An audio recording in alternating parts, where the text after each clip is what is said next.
Hello, everybody. Welcome to the TriStar Gym channel. Welcome. This episode, we're going to be talking about Poatan, the new light heavyweight world champion. Can you believe it? He kicked the legs out from under Jiri. Jiri had a nice flurry in round 2. He showed his power. Poatan, though, nonetheless, as usual, lands what I call the best left hook in kickboxing today. The best left hook in any kickboxing or MMA, the best left hook. When he lands that left hook, he doesn't knock you out flat cold. He puts you in that, what I call the finish him type position. You know, like you're kind of like dazed and you're confused and it's just like you're a sitting duck. It happened to Adesanya. It happened to Strickland. It happened to Jiri. All three guys were world champion, world-class chins. They all got hit with that left hook and they were all in that finish him type daze. Did I think the fight was stopped early? Yes, I do think the fight was stopped early. I think that if it's a world title fight, it should go even like to the end. The fighter should get to go out on his shield. It's a title fight. Mark Goddard is a phenomenal referee. He has a very tough job. Guys, it's such a hard job. It's such a difficult job when it's happening live in front of you. You're not seeing a replay. You're 2 feet away from it. It's really tough to catch. I'm saying this because I know Mark very well. I've seen him ref a million times. He's refed my fights a million times, like fighters that I train and all that. He's phenomenal. He's a great referee. He does Jiu-Jitsu. He's a black belt. He's a killer. He trains. He knows everything about martial arts. He just has a tough job, and sometimes he's not going to be perfect. I think it was a little bit early. I think he's a phenomenal ref. It's just, it happens. Now, I want to talk about Poatan's kicks. Okay? I want to do a survey, actually. I want to see what you guys think. Who is the greatest kicker? Start poll. I want to do a poll here. Best kicker in MMA history. Oops. Kicker in MMA history. History. Okay, let's see. Number 1, I'm gonna put Crocop. Okay, I'm gonna ask you guys. I'm not putting anything in order here. Don't freak out on me. Okay, don't freak out on me. I'm taking a poll. I'm putting Crocop. Throw names at me. Throw names at me of guys who are great kickers. Okay, I'm gonna put Poatan, of course. Poatan. Oops, it's not letting me put Poatan. Alex Pereira. Pereira. Okay, is that the right way to spell his name? Okay, good. Who else? Give me names here. Yair Rodriguez. Yes, I'll put him up there. That's a very good. Yeah, Rodriguez. Yes, Yair Rodriguez. That's actually a really good. Yair Rodriguez.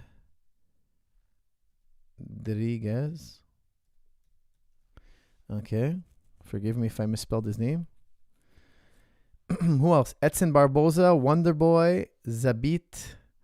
Who else? Justin. Okay, I'm going to put Justin. Justin has a hell of a leg kick. Justin Gaethje. How the hell do you spell Gaethje? Somebody spell Gaethje for me.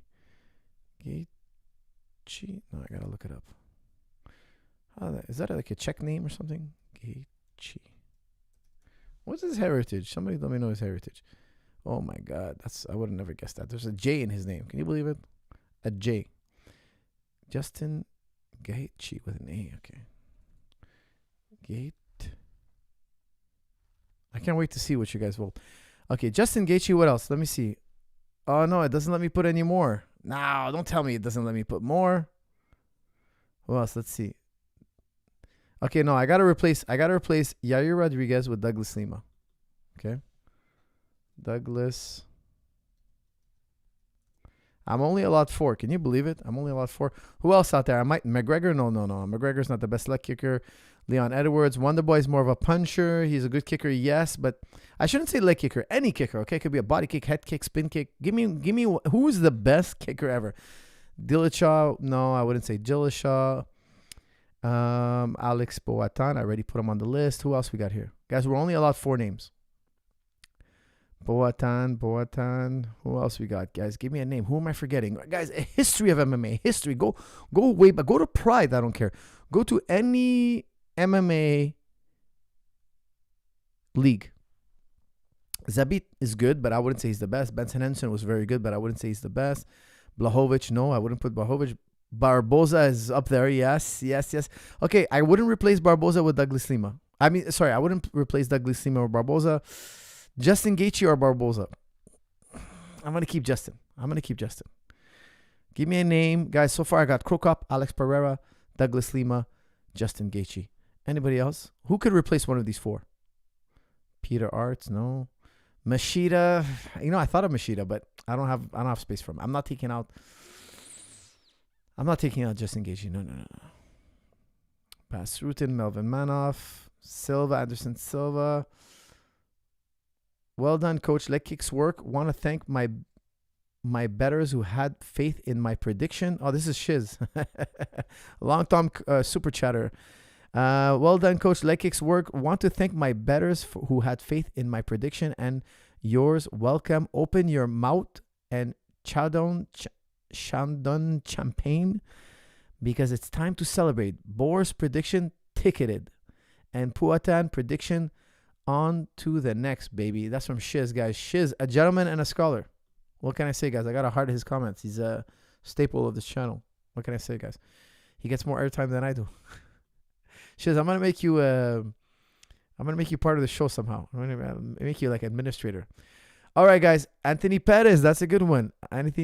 Jonathan Martinez, yes, but we got Jonathan Martinez. Just got to get more fights. He's still early for us to call him the best. Jose Aldo, guys. I'm taking out Justin Gaethje and I'm putting Jose Aldo. How could I forget Jose Aldo? There should be like a fine, an MMA fine for podcasters when they forget Jose Aldo. Luke Rockhold, great kicker, but no, I wouldn't put him at the top. Steel bar, Tony Ferguson. Look, Tony Ferguson is great, but he's not a crazy kicker. All right, guys, I'm firing it off. So far, I have Crocop, Alexander Pereira, Douglas Lima, and Jose Aldo.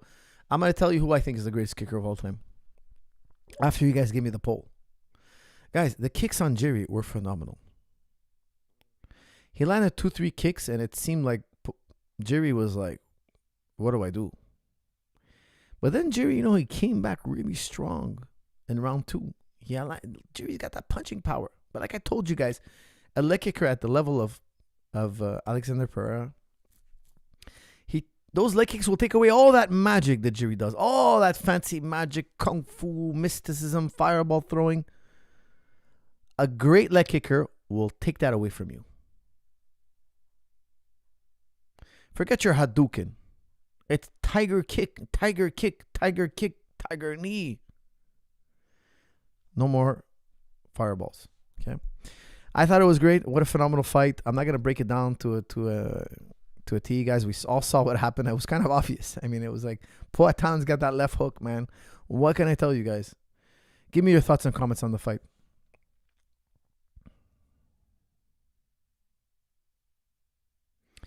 Jonathan Martinez currently fighting bantamweight. That's from Gurman. Yes, he's got phenomenal kicks, guys. Definitely.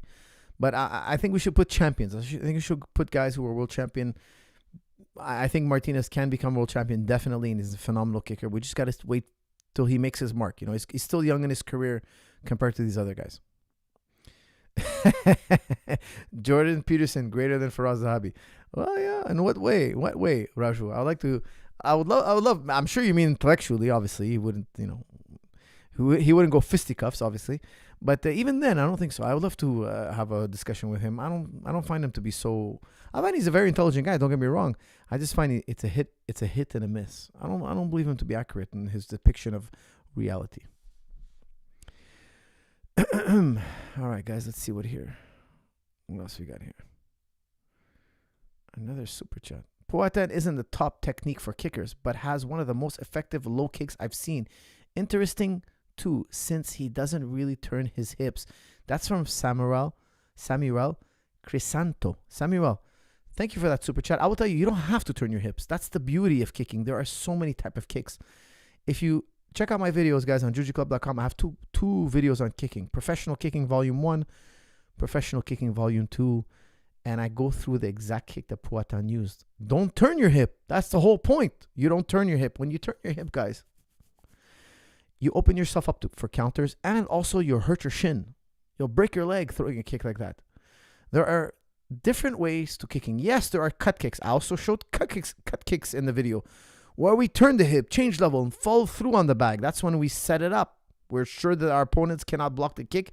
Now it's time to cut that tree down. That's why we call it a cut kick. It's like you're cutting down a tree. Guys, also, I forgot to mention, check out my new video, which is selling incredibly, to my surprise, how incredible it's selling. A Man's Guide to Throwing a Punch, guys. Check it out. It's a super seller. Everybody loves it.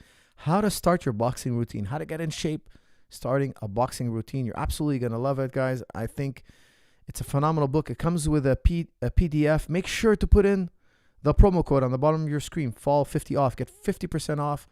Don't forget to punch in the promo code and then write us an email saying I forgot to punch in the promo code. Please, guys, don't do that. We can't reverse it. It's too late. It's done. Put the promo code. It's there. Fall 50 off. Get your 50% off. Enjoy the video. Start a boxing routine for life. Get in shape, guys. There's nothing better than to get in shape with a boxing routine. And of course, you get the benefit of learning how to defend yourself. Moneylong 213 says, watching the fight, it looked like Jiri got taken down. Oh, sorry. Looked like Jiri got the takedown. Was he out or not, Professor? No, he didn't get taken down. He got hit with that hook. He got stuffed. Sorry. What's wrong with me today? I just finished practice, guys. I rolled this morning. Let me tell you my practice. I rolled this morning. I did 2 rounds. Then I went back and then I did an Aerodyne workout, which I loved. I love Aerodyne workouts now. All of a sudden, I'm big in Aerodyne. And then I came back at night. I did 4 rounds of rolling. So I'm like pretty exhausted. My brain's a bit tired. That's like total 7 rounds today and 7-minute rounds. So 7 times, what did I say I did? I did 2 in the morning, 4 at night. So that's 6 rounds, 6 times 7.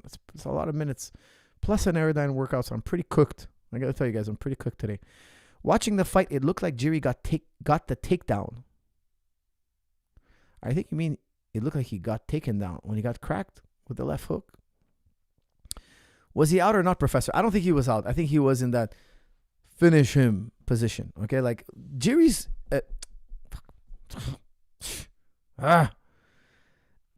Poatan's left hook. It's a weird left hook. It stuns guys. It just stuns people. It just like buzzes them. But I don't know. It did it to Strickland. It did it to Adesanya, and it did it to Jiri. 3 world champions. Finish him. The guy's days is just sitting there, waiting for you to finish him off. I think Mark Goddard stopped it a little early. I don't think Jiri was out. He looked fine after, but he was stunned, guys. He could have got really hurt.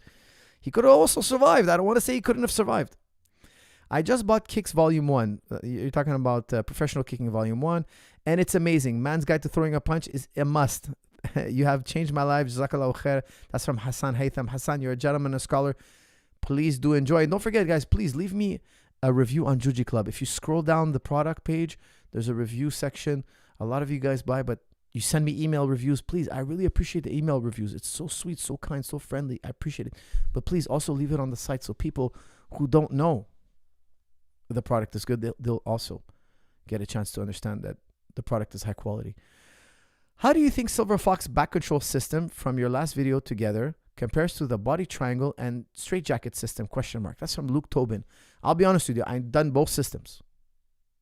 I like Fox's system better. I get more finishes now than ever. I really like it. Okay, I don't want to say that it's better than straight jacket because my trainer John is also great. It just Fox's style works better for me. I think you got to try both and do both. I like Fox's style. I'm really integrating it with the straight jacket system as well. They both complement each other. But I'll tell you something, I'm having a lot more success with Fox's style. Fox's jiu-jitsu is phenomenal. It's pristine. The straight jacket system is more complicated, and for some reason I find it harder to implement. It's more complicated. I like effective and simpler. I find is the best. Simple and effective, because when you're in the heat of battle, If your system is complicated, more things can go wrong. If you're not doing jiu-jitsu 12 hours a day, and I do jiu-jitsu all day long, I still find that simple is sometimes better. I don't get me wrong, I can get complicated. I just feel that the more steps there are, the more things can go wrong. And I feel that the best style, the style that translates to most people, is when you find those moves that marry simplicity and effectiveness together. That's the key, guys. That's the key. What's simple, you could teach it to a blue belt and it'll work. I find that's a recipe, a magical recipe.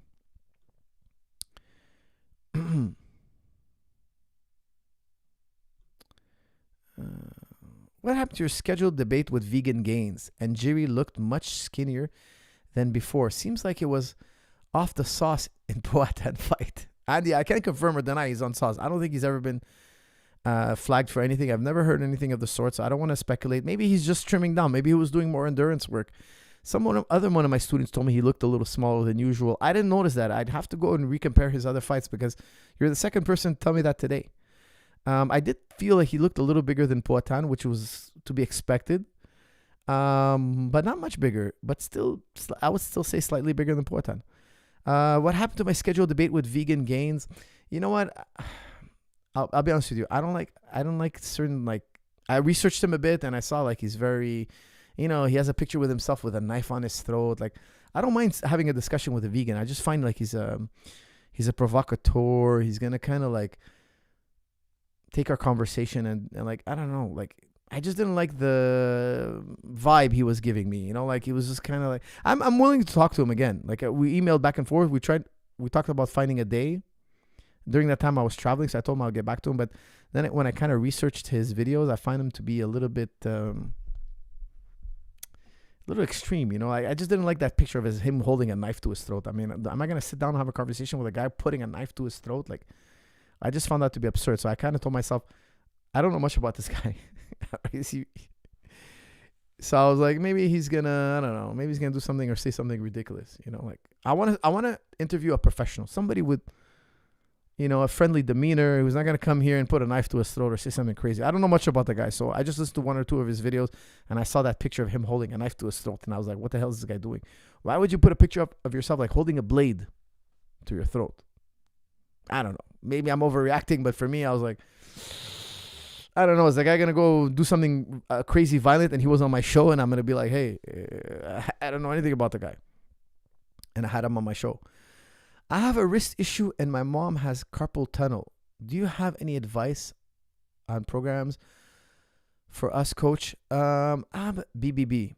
Look, I would do a lot of hand training. Like I really believe that I've never had carpal tunnel. I've had a hand injury because it stemmed from my neck. I had a herniated disc in my spine, and it went down all to my hand. So my hand was like crippled for a while. Like I still have a weakness in my right arm. I would tell you, I would do a lot of hand exercise. I would probably do a lot of squeezing throughout the day. I would try to massage my hand on a regular basis. I really believe in just working that area, because the thing is, here's my philosophy. You're obviously doing the same repetition over and over again. You're overusing the joint. You're overusing the system, and you're creating inflammation. You're creating soreness. Your hand is not fit enough to do that job. It's too much stress for your hand. So in my opinion, I need to develop the fitness in my hand to be far more than what's needed for me to click a mouse 1 million times a day. And I feel that once I develop my hand at that level, the work capacity for clicking a mouse is nothing to my hand. So it's just a question of working within what I call a margin of safety. You always have to have a margin of safety. If you do an activity a day, every day, you always have to have a margin of safety. So I would take longer breaks. There's other mouse pads that are like designed for carpal tunnel. But I really believe in developing the fitness of the hand. You'd have to do some research. I'm not an expert in carpal tunnel, but that's my answer for every joint in the body. Find the best way to develop the system in that, the musculature in that hand. Power, strength, endurance, stability, that's all safety. What do you think about Jiri doing neural visual training? Any truth to this? And you should debate Joey Carbstrong. He's vegan and good vibes. Okay, well, listen, guys, connect me with Joey Carbstrong. I have a lot of questions for vegans. I have a ton of questions. My number one question I want to ask for vegans, okay, and honestly, this is an honest question.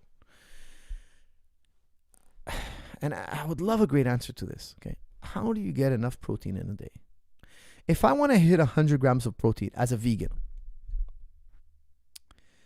it's very difficult because you have to eat so many beans, lentils, and guys, I'm Lebanese. We love beans and lentils. I love high carb, low fat diets, and I wouldn't be vegan, okay? Don't get me wrong. I would always eat meat, but I'm good with eating meat once a month. I'm more than happy. I'll have a steak once a month, once every 2 weeks. I'm happy. Why? Because I'm a carb freak. I love carbs, guys. I'm a freak of carbs. I love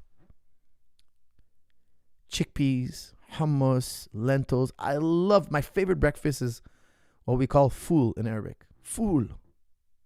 Guys, if you never had fool, it's a breakfast dish made of beans with olive oil and tomatoes diced and onions and spices, cumin. It's so good. It's so incredibly delicious.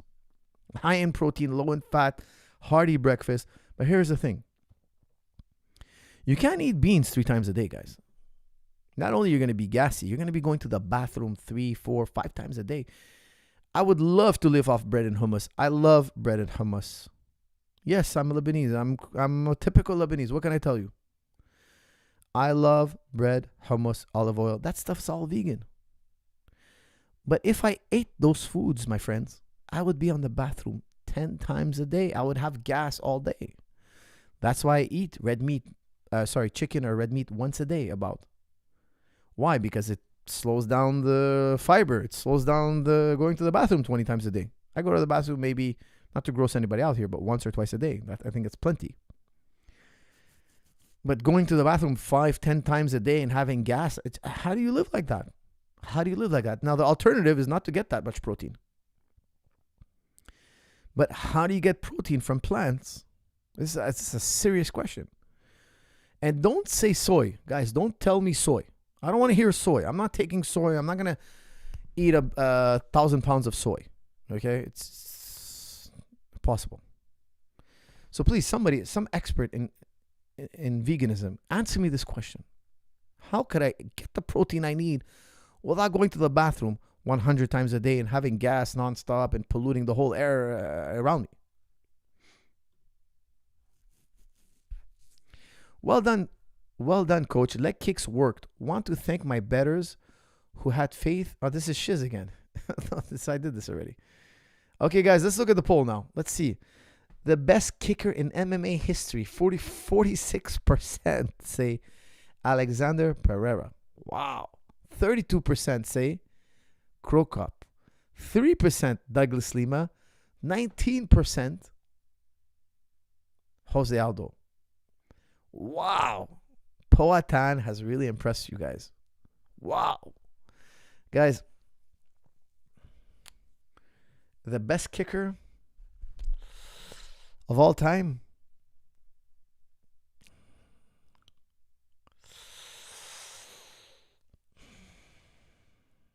Guys, I want to tell you something. One of the greatest performances I've ever seen in my life was by Crocop. In one night, he did a tournament. It was a pride tournament. He beat Josh Barnett and Wanderlei Silva on the same night. Josh Barnett, UFC champion. Wanderlei Silva, pride champion. On full of steroids. On unthinkable amount of steroids.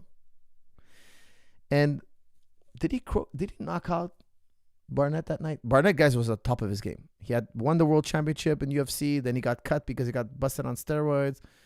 Was that how it went down? I gotta remember. Hold on. Josh Barnett. Hold on. Let me look up Crocop. Did he knock out Josh Barnett?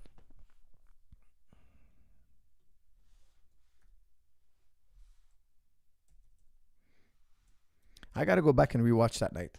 That was one of the best. I remember telling myself this is one of the greatest MMA performances I've ever seen. Crocop he knocked out Wanderlei Silva, and he beat Hold on a second. Where's his topology? He beat Josh Barnett and Wanderlei Silva when they were at the top of their game on the same night. Okay, UFC he didn't do so well. He's 5-6 in UFC, but that was after he was past his prime at that time. Okay, let's see here. Let's see here. Okay, Mark Coleman, Fedor, Josh Barnett, Mark Hunt. Okay, he beat Josh Barnett once. Okay, that was by decision. But there's one night he beat him. Okay, when he beat Wanderlei Silva, it was by head kick. And Josh Barnett, he knocked him out round 1 with strikes. Oh, no, sorry. Yes, that's right. He beat Josh Barnett twice. On one occasion, he beat him on the same night. He beat, there was in 2006, he beat 2 title holders, 2 world champions in one night, and he knocked them out both. I thought that was one of the best performances I've ever seen. What else did he do? He went on a slide later on, guys. He didn't finish at the top of his game. Actually, he came back to beat Roy Nelson in Bellator. He beat Roque Martinez. I don't know who that is. A few other guys, I don't know who they are. He beat Mo Lawal later in his career. But in UFC, he did have a difficult run. He lost to Frank Mir. He lost to a knee. Brandon Schaub. Guys, Brandon Schaub beat Crocop. Roy Nelson beat him. Punches, round 3. He also lost to Junior Dos Santos. He lost to Sheikh Congo. He lost to... How did he lose to Sheikh Congo? Unanimous decision. Hold on. Let me see. Was I there that night? Hold on a second. Let me check the card here. I was probably there that night. It rings a bell.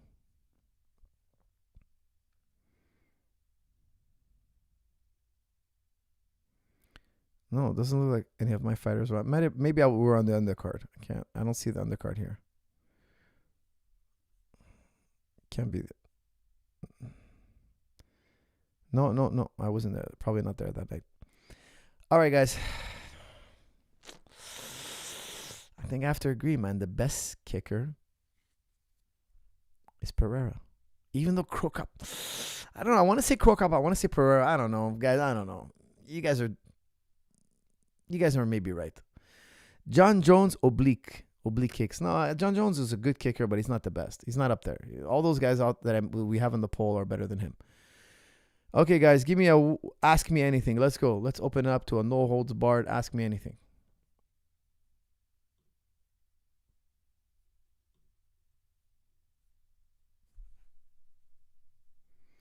Kickers or leg kickers? No, kickers. Just kickers. Who is the best kicker of all time?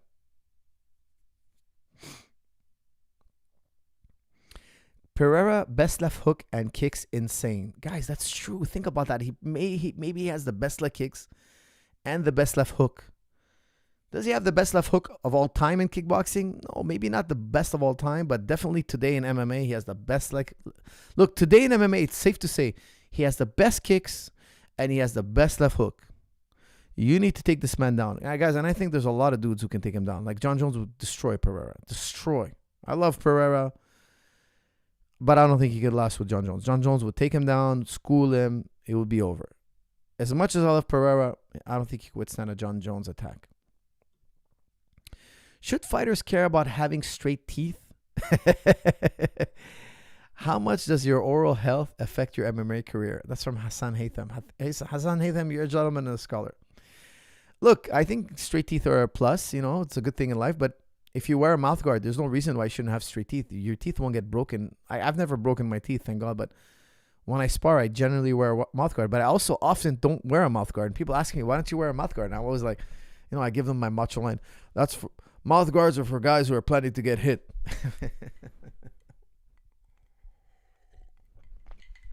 I always tell guys, I'm not planning to get hit. Obviously, I'm joking. You should always wear a mouth guard, but I don't always wear a mouth guard. That's the truth. Thiago Alves, best kicker. He was a great kicker, yes. Best kicker, I wouldn't say so. Islam Makhachev is the most underrated striker in the game. ? That's from German Sparrow. I totally agree with you. I've said that multiple times on the channel. In my pre-fight analysis for Islam versus Volk 2, I said that Islam has a striking advantage. A lot of people didn't agree. Then we watched the fight, and guess what? His striking is underrated, guys. He's a powerful puncher, kicker, kneer. He's got it all. He's just mechanically not sound. And it's strange because Khabib is also mechanically inefficient. So I would tell you it's weird because are us trainers, are we wrong and they're doing it right? Or is it just that they learned it herky-jerky when they were young and no trainers can take it out? No trainers can take out that wrinkle. I think it's the latter. I think no trainers can take out that wrinkle. Salam, coach, I got dislocated shoulder, popped in and out. I got a torn labrum. I've been out for 3 months. Oh my goodness. Full mobility and function. Can you advise surgery? ? Look, for labrum, I recommend surgery. Yes, guys, that's from Calisthenia. Go through their physiotherapy and then get strong and stable shoulders, man. Look, I get a little tweak in my shoulders, but I've never torn my labrum, and it's crazy because St. Pierre, like, I don't want to talk about, like, so many athletes tear their labrum. The top athletes are such in good shape. They tear their labrum. It's crazy. I had a kinesiologist teach me the Turkish get-up years ago. I still do Turkish get-up every so often until this day, but I swear by this maneuver. And I also use a sledgehammer because it creates an instability. You don't need to use a mace, but the sledgehammer is the best in my opinion because you can get it's almost like stretching / stabilizer work. In my opinion, it's the best for rehabbing shoulder. The best. If you have a little tweak in your shoulder, you work that sledgehammer. I teach you how to use the sledgehammer to use it as leverage on your joint. And then you just basically draw the alphabet. It's not that hard. And you work every range of motion. And the sledgehammer, because it's not a balanced weight, is always pulling your shoulder in a certain direction. And you got to restabilize it. And then, of course, I show a lot of band training. Band training is excellent for shoulder. I also show isometric holds. Like you go up against the wall, you put your hand up against the wall, and you kind of force. You activate that shoulder throughout the day. And that's really, and then I do show a lot of mobility exercises for shoulders. Super important. Using a broomstick, a gymnastic routine that I've learned years ago. It's a fantastic routine.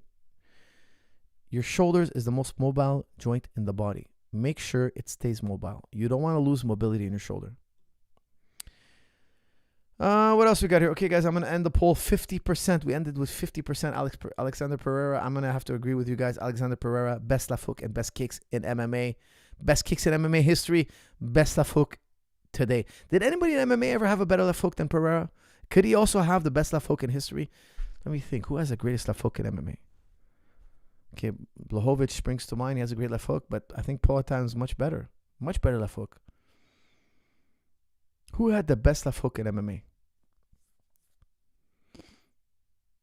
Coach, I'm a 5th degree black belt in Tai Chi. Can you get me a UFC champion?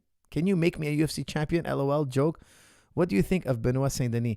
I thought I was really impressed with Benoit Saint-Denis. He beat Matt Frivola, and let me tell you something, Matt Frivola is a very tough customer. And it was a very frantic, high-paced fight. Incredible athleticism, technique, ferocious attack. I mean, it was incredible. I was very impressed by Mr. Saint-Denis.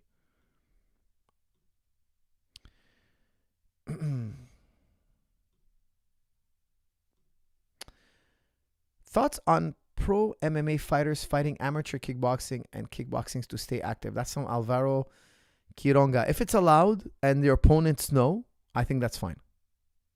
If your opponent is informed that you're a pro and they know you're about your record and they're happy to fight you because they think maybe you're a grappler and you're learning boxing, it's all circumstantial and the commission allows it, I think that's fine. I think it's a good thing. I think MMA fighters should not necessarily train boxing for a boxing fight. Train MMA and just do a boxing fight. Just do a boxing fight. Consider it training. That's what I tell my guys. I tell them, compete in jiu-jitsu. Compete in wrestling. Go to a freestyle wrestling tournament. Go do boxing, amateur boxing. Why not? Do it for fun. But don't go into a wrestling camp, training camp. No. Do your MMA fight because these are just extra trainings. We take these tournaments as training for us to get better in our fights, MMA fights. You can't try to be everything, guys. You can't be the world's best boxer and the world's MMA guy, best MMA guy. You know, it doesn't really, like, of course, you can be world champion in kickboxing and be world champion in MMA. Look, Poatan did it. But is he as good as John Jones? No. If John Jones was there, he wouldn't be champion. Why? He doesn't have the years of wrestling and jiu-jitsu. In my opinion, he's there because the division's a little thin compared to when John Jones was there. and DC. If DC was there, Jiri and Poatan wouldn't be world champion, guys. I'm not trying to say anything negative. I'm just trying to tell you guys that if you really want to be an elite fighter, you have to be complete, like DC, like Chuck Liddell was, like John Jones, of course. Guys, Chuck Liddell can wrestle. He didn't really use it in fighting. He used it in reverse. Okay, he was hard to take down. But when he fought Wanderlei Silva, he was in a heated fight. And what did he do? He double-legged him. He double-legged Wanderlei Silva. Wanderlei Silva, always an easy guy to double-leg. He's been very challenging to take down throughout his career. Of course, in UFC, he was not on as much steroids, I would say. But still a tough customer. And Chuck Liddell is a seasoned wrestler. And he's used wrestling defensively very, very many times when he fought Randy Couture, etc. But offensively as well, I would say maybe just one time in his career. Did he take down Jeremy Horn? I think he also took down Jeremy Horn. I can't remember. He fought Jeremy Horn back in the day. One of the best light heavyweights ever, Chuck Liddell. Okay, guys, I'm going to do some non-super chats as well. Oh, sorry, I forgot to answer this one question. Any truth to neural visual training? Let me look that up. What's neural visual training?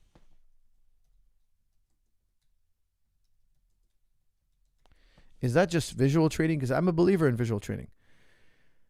Okay, let's see this. Neural visual training.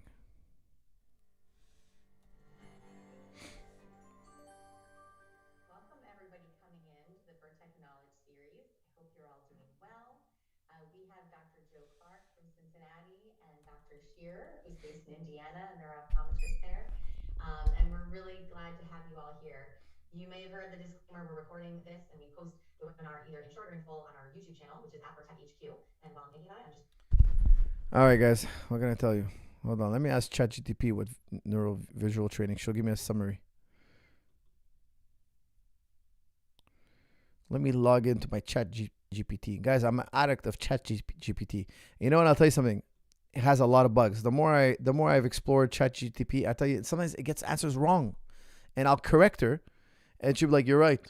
And here's the source for your answer. It's like, dude, she's wrong, man. How could a computer get it wrong? It's insane. But it's a great tool. Okay, so what was it again? Neural visual training. Let's see if it might be new. ChatGPT only goes back. Doesn't have information. Hold on a second. What did we say again? Damn it. Visual neural training.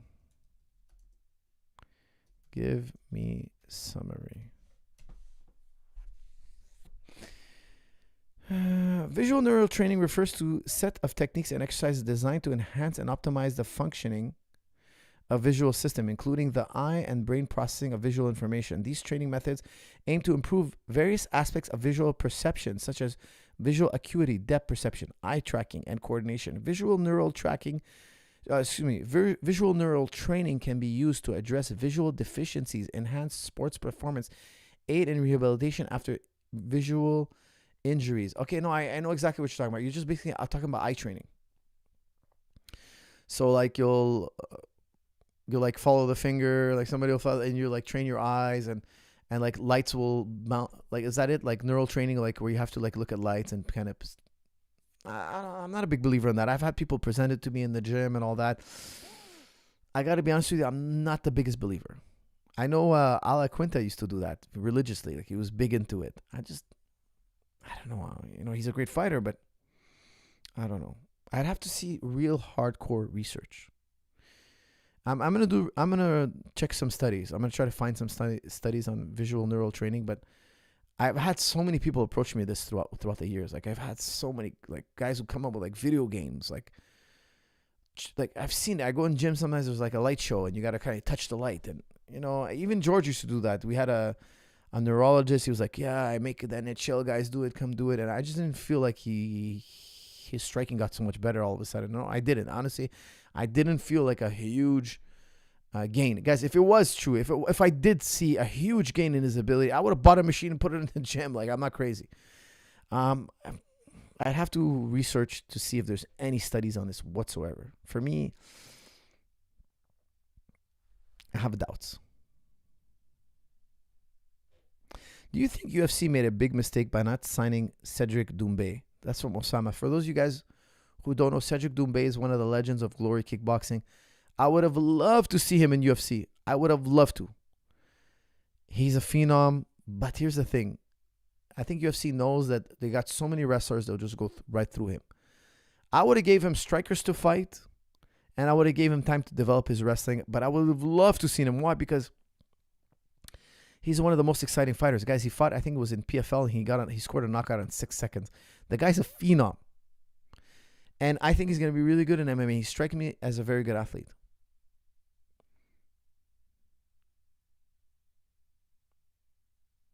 Coach, you talk the big game. Let's see you if you're really about it. Come see me. I will teach you a lesson and humble you. That's from Salah Din. Well, I welcome you. I train at TriStar Gym, so you can walk in TriStar Gym any day. Please come shake my hand. Tell me you're Salah Din, and you want to do fisticuffs? No problem.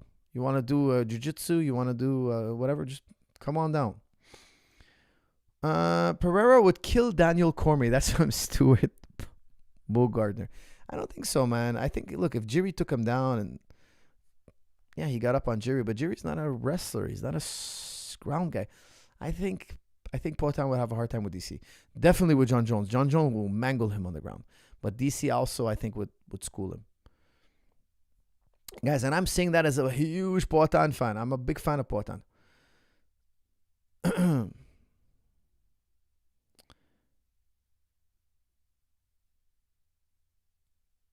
Cedric Doumbé won't beat any top 170.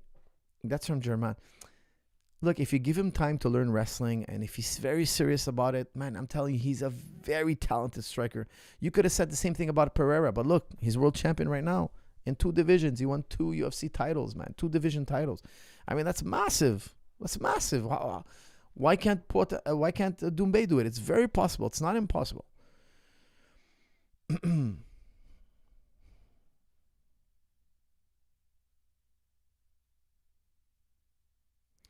I honestly believe Jamal Hill beats Pereira. That's from Jamal. I don't know, man. That's a tough one. I have to go through Jamal Hill's tapes. I got to go through them. I'm not sure about that, man. I don't know. Coach, try GPT-4 Plus. It's 1,000 times better, more accurate, and has access to the internet. Can generate any image you want. Really? GPT-4? Because I'm a member of ChatGPT. I got 3.5. Oh, here's ChatGPT 4. I had to click it. Okay. Does it do images? Let me see. Give me an image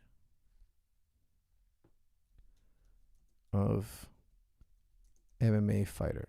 There we go. Will it make an image? Hold on, let's see.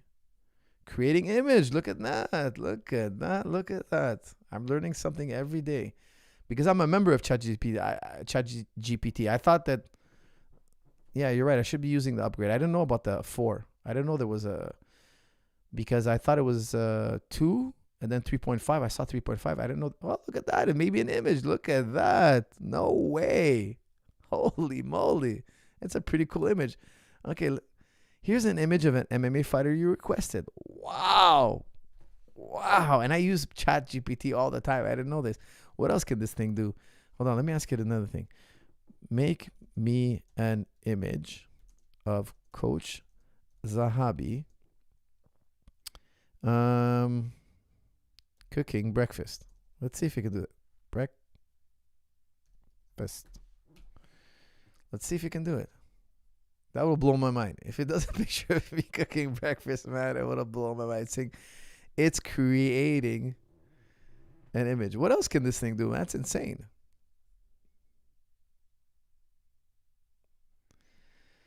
Error creating image. Uh-oh. Hold on, let's see it again. I'll upload the image if it does it. Come on.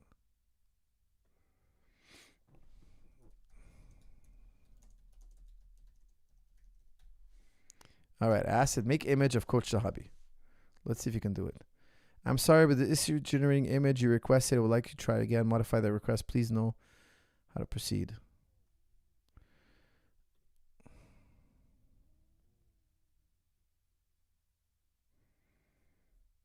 Creating image, it says. Let's see what happens.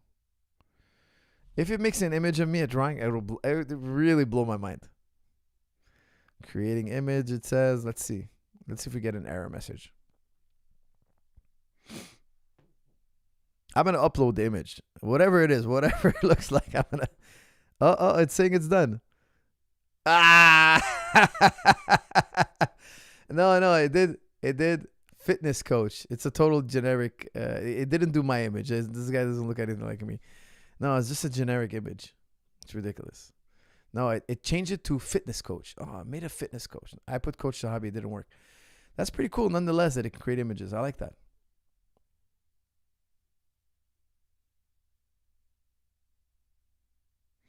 Coach, have you seen Hajime no Ippo? Best boxing anime in history. Very motivating with boxing science and technique. Very recommended. Okay, let me check that out real quick here. I'll put on my save list. Hold on. Hajime no Ippo. Let's see Hajime no Ippo.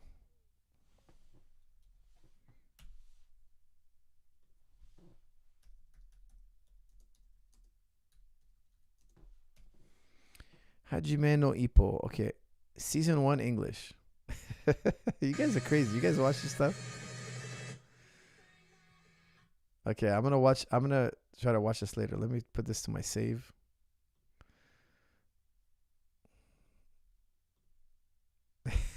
That's actually pretty wild. It's funny. One of my friends, he was telling me about this.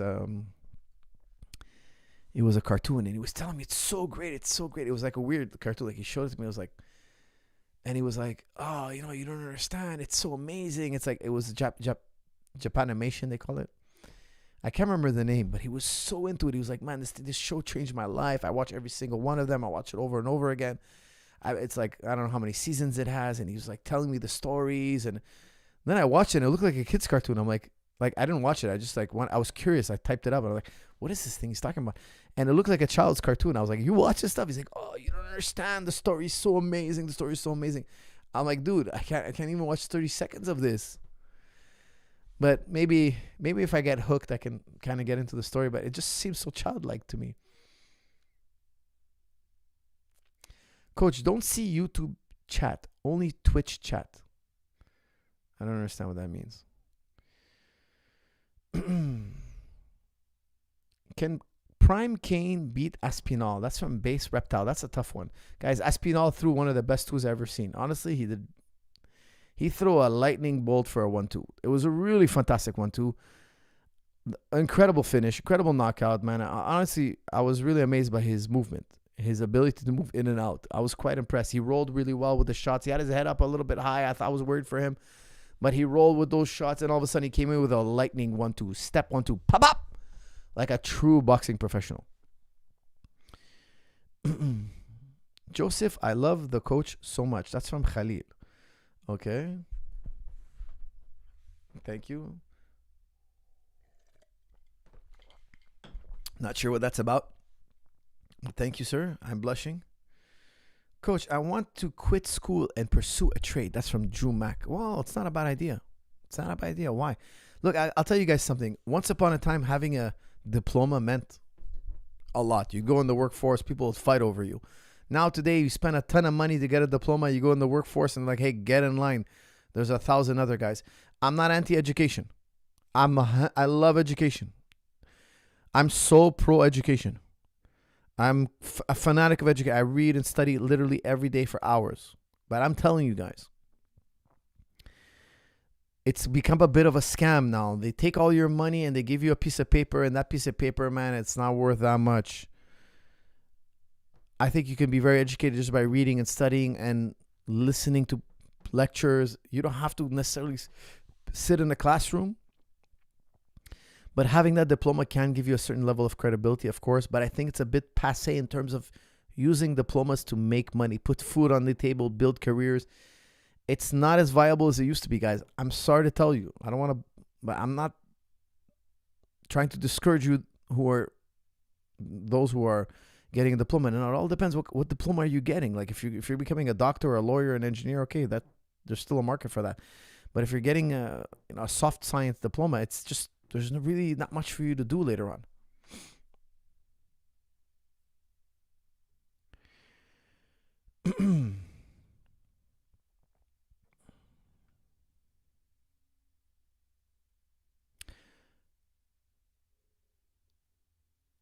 Coach, were you impressed by my boy Poatan's movement?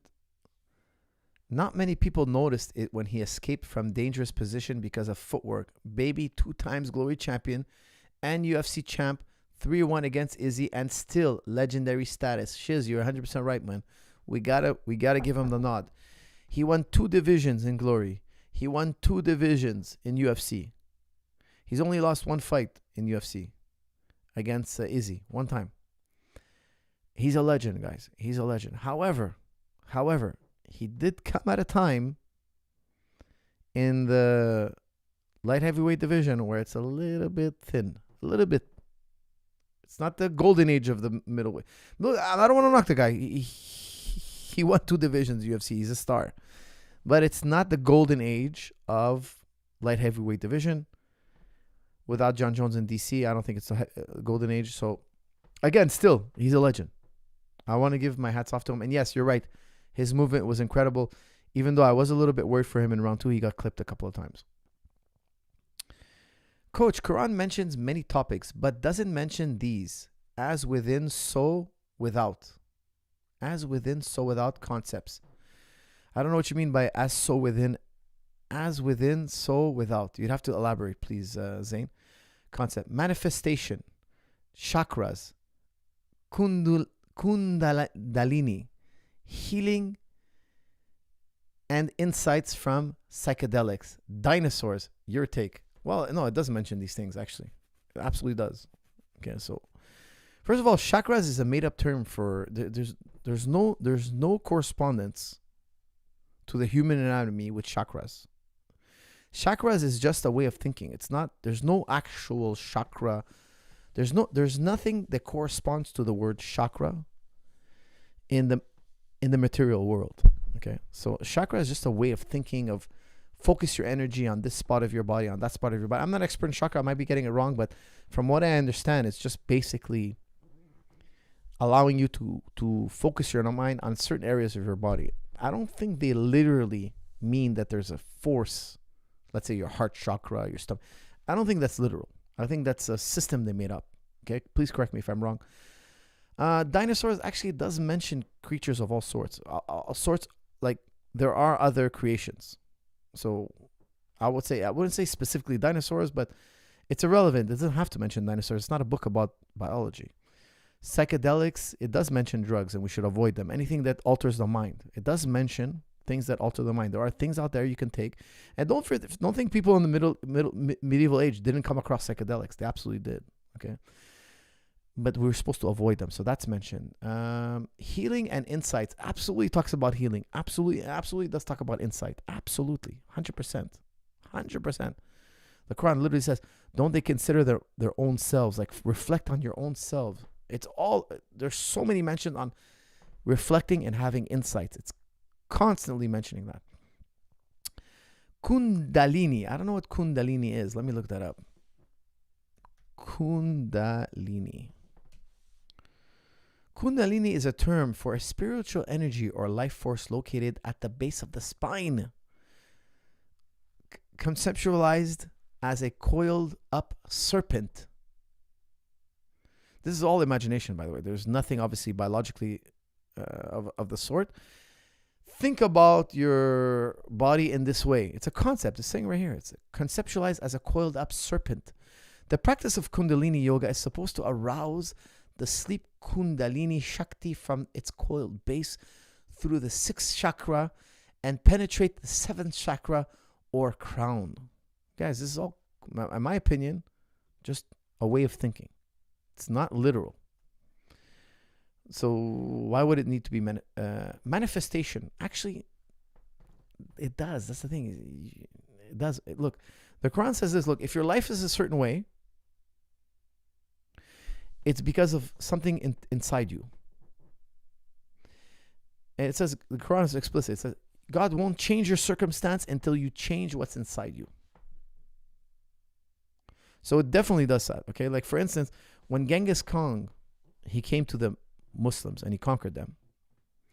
He said to them, look, I'm your punishment from God. Why? Because his scholars studied Islam and they told him, look, these people, and he was correct. He was correct. Because in the Islamic mind, the Muslim thinking. Anything that happens to you, that was the will of God. That guy had no power over you. Okay, the Quran is very explicit. It says, look, if they wanted to come to harm you and God didn't want you to be harmed, they could never harm you. Even if they brought the whole world to come together and harm you, they couldn't harm you. It's the will of God. Now, what does that mean? That means it's a fitna, it's a test from God. How are you going to react?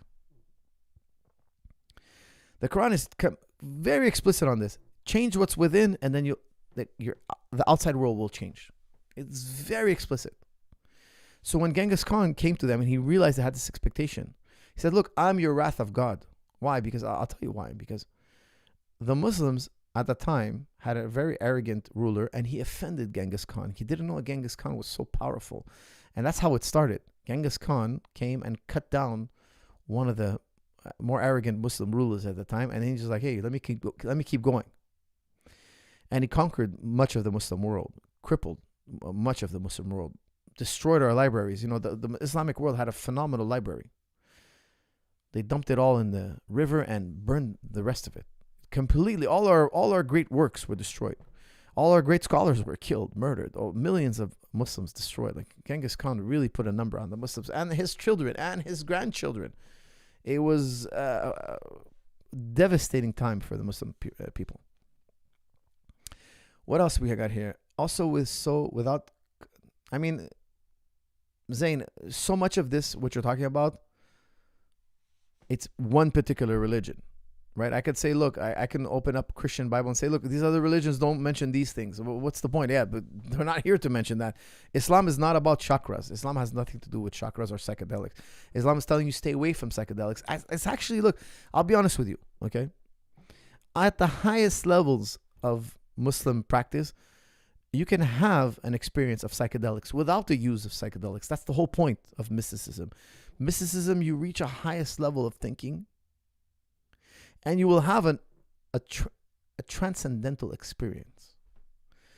But psychedelics is kind of like the goofy version, because the psychedelics will kind of make you have a ego dissolution. So you'll have a mystical experience. You will.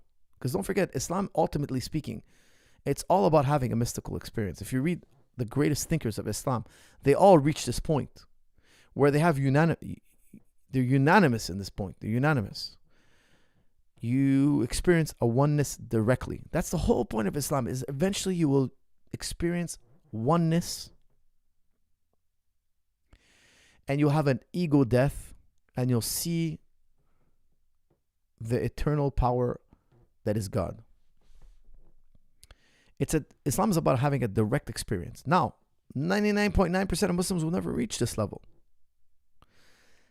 When you take ayahuasca or when you take psychedelics, you have one part of this experience, the ego death. Like you forget yourself. You've forgotten yourself. Part of your brain is kind of shut down. So the ego part of you kind of dies. It's kind of suspended.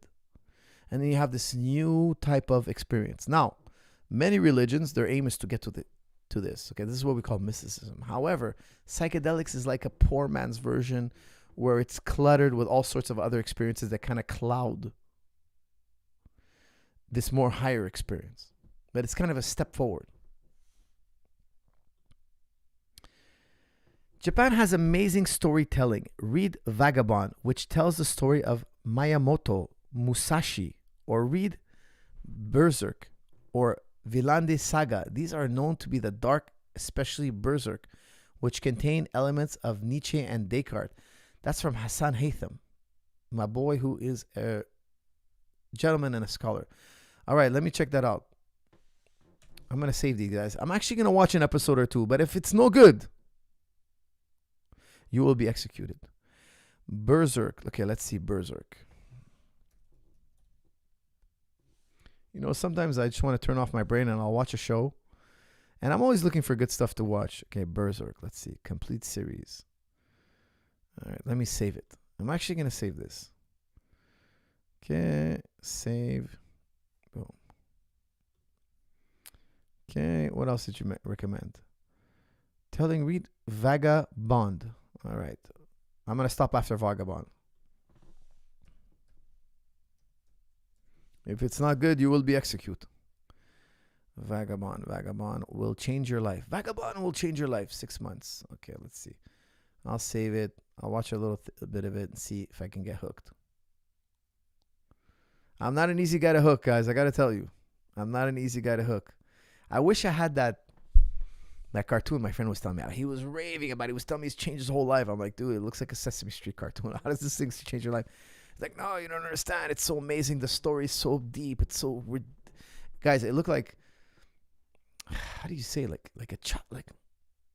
I don't know. How to find peace between Israel and Palestine. Correct me if I'm wrong, but the Quran says, if land is taken from you, you must take it back. I think it's naive to think peace is possible at this point. That's from Mike Goodwin. Guys, peace is very possible, okay? Think about it. Whites and blacks, they didn't live together. They were opposed for one another. Whites subjugated the blacks, and the blacks were slaves, and they were seen as subhuman.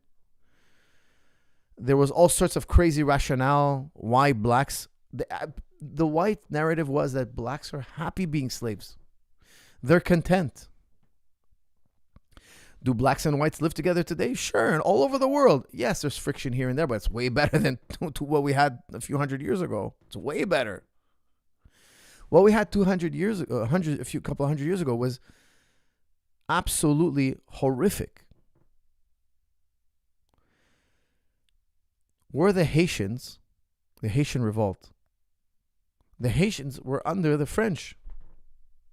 They revolted. French and Haitians now get along. Back in the day, they didn't. There's been so many subjugated individuals. The French and Algerians.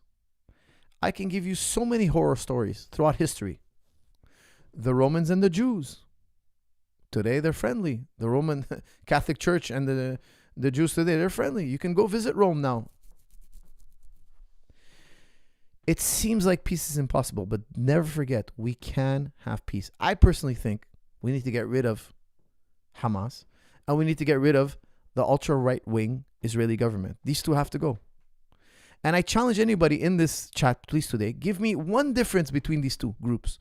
The ultra-right-wing Israeli government, which has been accused of, which has been confirmed by the ICC, the International Criminal Court, for war crimes. Without a shadow of a doubt, there was a 5-year investigation. Israel committed many, many war crimes. Till today, they can continue to commit war crimes. They're just too powerful. Nobody could do anything about it. The U.S. backs them, and they're just too powerful. I'm asking somebody in the chat room, like I did last episode, somebody tell me a difference between these two groups. Give me one ideological difference, one material difference. I think materialistically there are differences, but ideologically there are very few. Very few. Somebody please give me one. You know, I kind of got in a little debate with some of the guys, and I just feel like people haven't thought about this subject. This subject's been going on for 75 years. Please, somebody give me a difference. Make me understand. Make me understand, because there's so much in the media I find it's completely crazy and wrong. But I might be overlooking something. I'm willing to change my mind. I'm very willing to change my mind. I just need somebody to make sense of it for me. Because for me, I see two extreme governments killing innocent civilians, breaking international law. Me, I define terrorist. My definition of terrorist, it's not an Arab guy who did commit. Because the thing is, if a white guy did it, oh, he's insane. An Arab guy did it, terrorist. If a rich, powerful group does it, they have the right to defend themselves. A brown, poor group who has very little, they're scratching and clawing their way for survival. When they hit us, it's terrorism. No, it's terrorism on both sides. In my opinion, if you break international law, you're a terrorist. That's what international law is. If you fight outside of international law, you're a terrorist. That's my definition of terrorist. I don't go by race. For me, if you break international law, you're a terrorist. Or don't use the term at all. Say he's a war criminal. Terrorist is almost like the N-word. It's almost like the N-word. It's for a particular race and a particular people, and it's a put down. It's for us to signal, hey, those are the bad guys. They shouldn't be. Don't sympathize with them. That's what it is. I'm telling you, in my opinion, they're both terrorists. But somebody correct me. Somebody out there, please make me understand how one of them is not a terrorist. I'm waiting to hear from someone.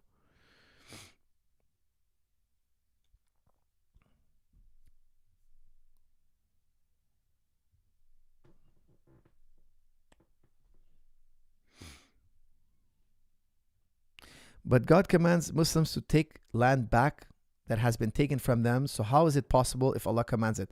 That's from my good one. Hold on a second. Wait a second. We'd have to bring up that verse, and there's a context. Maybe it was for a particular battle. Now listen, guys, I'll bring you rabbi after rabbi telling us that the Muslims saved the Jews. I'm not going to get into the history because I've talked about it before on this channel. Guys, we love Jewish people. Muslims love Jewish people.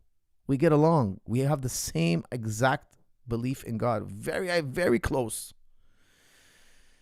There was an extreme rabbi on the internet, and he was saying, look, in the Torah, I think he's extreme. I think his point of views are out to lunch. Don't get me wrong. I don't agree with him in any sense of in any way. For the first part of what he says all polytheists should be put to death. He goes, there are 6 billion polytheists on the earth. Listen to what he says. He says the Christians are polytheists, the Buddhists, the Hindus. He's saying that, excuse me, and I don't interpret the Torah this way. I find his interpretation to be ridiculous.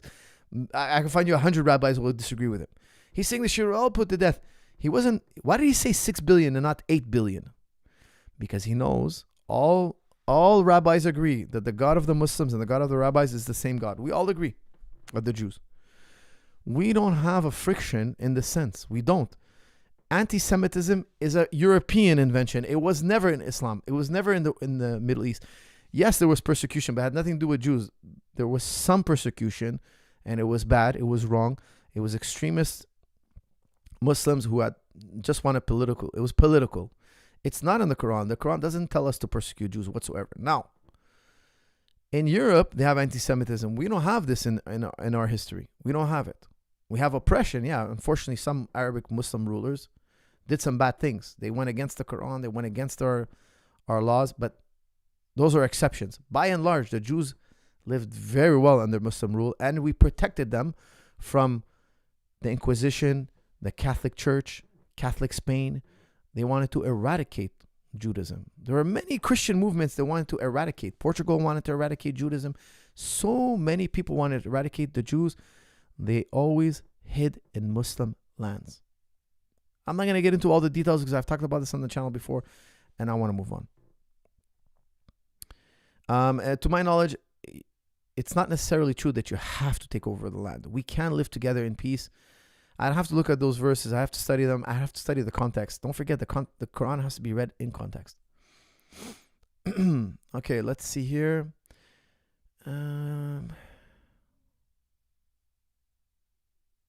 Watch Berserk 1997 best version. Okay, I'll try to remember that. Coach, you missed a few super chats. Like always, I'll scroll back up. It's better to read them instead of watching them. They call it manga. Guys, you guys are killing me with this cartoon stuff.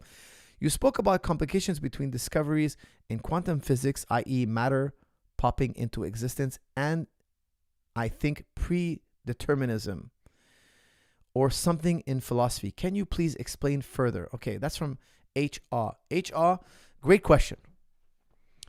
It wasn't predeterminism, it's superdeterminism. Superdeterminism. Okay. Guys, in philosophy, we have this law. It's called the law of non-contradiction. What is the law of non-contradiction? Well, think about anybody who ever contradicted themselves. You automatically thought, hey, both cannot be right. If I say that I'm married and that I'm a bachelor, you're like, wait a second, coach, are you a bachelor or are you married? You can't be both. That's a contradiction. I've tried to convince my wife that I can both be married and be a bachelor. And she doesn't have a degree in philosophy. And she tells me I'm wrong. But I'm like, hey, I'm the philosopher here. How dare you question your husband? She's like, no, don't even try it. That can't be right. Now, everybody believes in the law of non-contradiction. Everybody. I've never met a human being that didn't. I've met human beings who deny the law of non-contradiction, but then when you watch them in their life, they abide by the law of non-contradiction. We all live by the law of non-contradiction.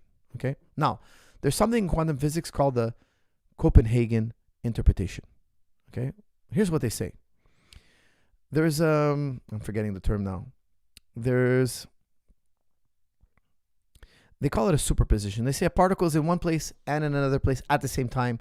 It's spinning clockwise and counterclockwise. They call it the wave function. Sorry, I'm forgetting. The wave function, you got to think about it as being both spinning clockwise, counterclockwise. It's both here and there, and here are the possibilities of where it is. When you measure it, here's the probability of where it's going to be, where it is. When you measure it, you'll know. Okay, my explanation is not perfect, guys. I'm not a physicist.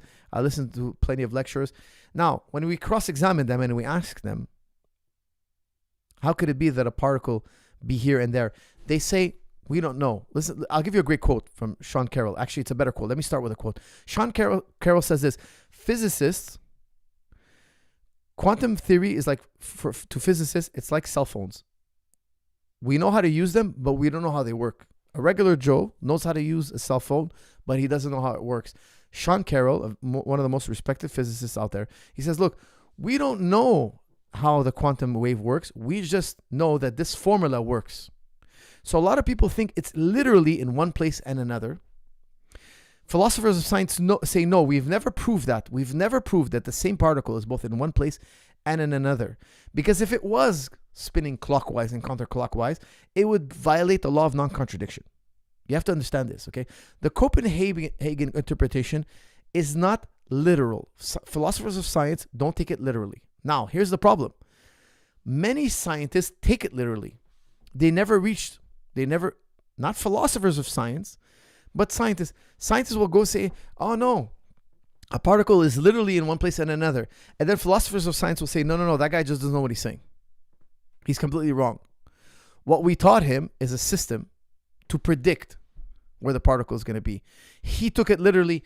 The wave function is not meant to be understood literally. So some scientists understand it literally and some don't. I think the higher thinkers don't take it literally because it's a logical impossibility. If it's true that it's spinning clockwise and counterclockwise, then all of science is untrue because science rests on an axiom that the law of non-contradiction is true. If my test results contradict yours, one of us is wrong. We have to redo the test. We have to reconfirm it. The law of non-contradiction is embedded in scientific thinking. We cannot have science without the law of non-contradiction. So if you take the Copenhagen interpretation as literal, you're contradicting yourself and telling us science is untrue. Now, there are other interpretations. A minority opinion is the supercompensation, is that it's not literal, it abides by Newtonian mechanics. There's other information that's missing. The system is not complete. There's something missing that we don't know. And when we learn that something, it's all going to make sense. Now, John Bell disproved it, and there's a big debate on whether he disproved it or not. I don't want to get too much into this, but through statistics, he claims to have disproved it. A famous thinker called John Bell. He was a super genius, a physicist, master of physics. He's one of the most touted and respected thinkers in physics, and he claims to have proven that Einstein was wrong. There are no unknown variables. However, many philosophers of science have disputed it. Now, if it is true that John Bell, listen to this, okay? This is Sean Carroll's position. He wrote a great book, a really good book called Something Deeply Hidden. What does he mean? Something. He's saying, look, in the wave function, there's something deeply hidden. Everybody missed it. And he claimed, Sean Carroll believes in the many worlds theory. Guys, what I'm trying to say is that quantum theory is still out. The jury's still out. There's many theories today. The most popular one is the Copenhagen interpretation. But it's not literal. That's the problem, is that even scientists don't know it's not literal. The highest thinkers will tell you, look, it's not literal. Now, I love what Feynman says. Feynman says, look, shut up and calculate. It's a famous saying. He's like, don't ask how it works. We don't know how it works. Just shut up and calculate. It's kind of funny. Because he's like, look, the system works. You're not here to philosophize about this. Leave that to the philosophers. Leave that to philosophers of science. For us, we found something that works. Make it happen. Do the calculations. But we want to know, is it really spinning clockwise and counterclockwise? So you have different theories. Because here's the thing. Sean Carroll is saying, look, it is true it's spinning clockwise and counterclockwise, because he's referring to the work of John Bell. But the entire universe splits. It's spinning in one universe. The same atom is spinning in one universe this direction and counterclockwise in the other. That means that if you woke up this morning, you're like, hey, should I have pancakes or waffles? In one universe, you're eating waffles. In one universe, you're eating pancakes. Mind-blowing, yes. Because don't forget, quantum elementary particles make up our being. They make up everything. So if they're in two states at once, you're in two states at once. And we cannot have it contradict Newtonian physics. So there's so much to consider, but at the end of the day, it comes down to interpretation. Now, personally, I don't know if I haven't personally been convinced of.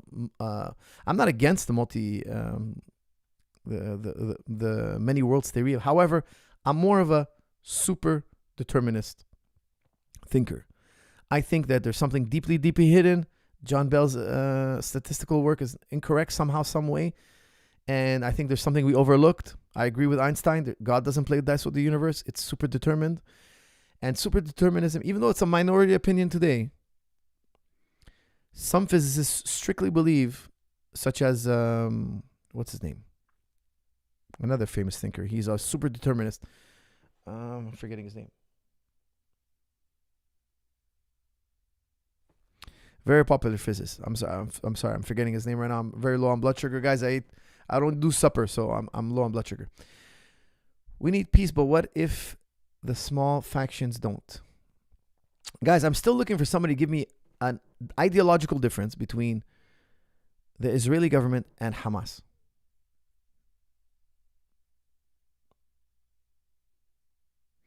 My high school teacher said a terrorist is a smaller force facing a bigger force. That's from Daniel Quinn. I don't agree with that definition because that would mean that so many... Look, Nelson Mandela was literally a terrorist. He was convicted as a terrorist. He was 27 years in jail. He was labeled as a terrorist. Today he's a hero. There's some truth to what you're saying is what I'm trying to say here. I agree with you partially. Look, if Hitler won the war, God forbid, okay, but he wouldn't have gone down as the world's most evil man. He would have wrote good things about himself. He would have made sure that everybody praised him. He would have no choice, right? Is that true about so many other great figures in history? I would say yes. Some of them were brutal, vicious, but because they controlled the history books, they made themselves to look like heroes. One controversial figure is Christopher Columbus. Nowadays, people don't celebrate Christopher Columbus Day. They celebrate Indigenous Day or something else. I'm forgetting the name. But when I was young, it was Columbus Day. Now, I think you have to judge Columbus from his time and his age, because that's what we call in philosophy the historian's fallacy or presentism. You think you should judge people by today's standards. That's completely wrong. Columbus, in his day, did time in jail. He was considered, in his day, too brutal. When he was enslaving the indigenous people, he would cut off their hands and ears if they didn't meet his quota. He would make them work. He would make them mine. If they didn't meet his quota, he would cut off their limbs. Even his state thought that was too much. They called him back. I believe they imprisoned him even. I think he was brutal for his day and age, so I condemn him. I think he was a savage. However, his story got spun later on. This came much later. In more modern times, his story got spun as like he's a hero. They needed a special holiday. They kind of spun him into a hero. Now today, people are kind of revising the history, and they're like, hey, wait a second. This guy was brutal, man. We shouldn't celebrate this, man. Guys, I don't want to get onto whether we should celebrate him or not. I'm not super in the know of Columbus, but I have come across his works. He's one of the most influential men in the history. He discovered the New World. Of course, he didn't first discover the New World. I don't want to get super technical, but he brought Europe to the New World, and that changed the map. So we cannot say he wasn't incredibly influential.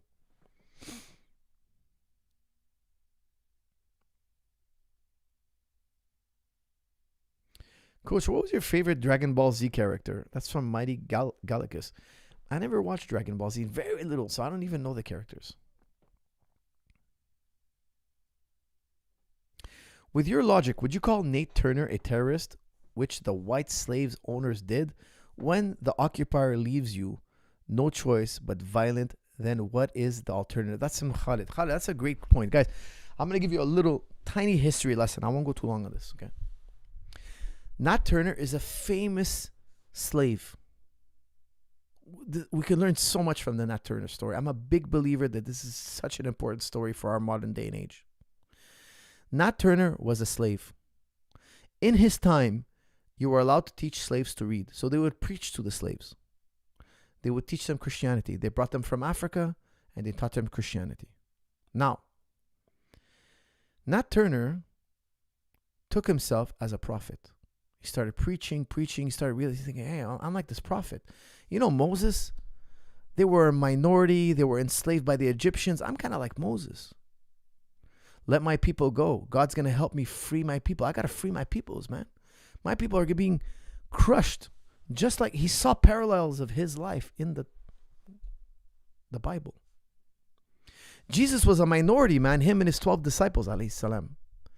The Romans were crushing the Jews at the time. Hey, man, we're gonna bond together. We're gonna overtake this oppressive regime. You don't give us our human rights. We're second-class citizens. You step on our necks. We're gonna rise up and fight you. And the Christians did. The Christians overtook Rome by force. Nat Turner started to see, hey, wait a second. I might be the guy who's going to bring the blacks out of the misery.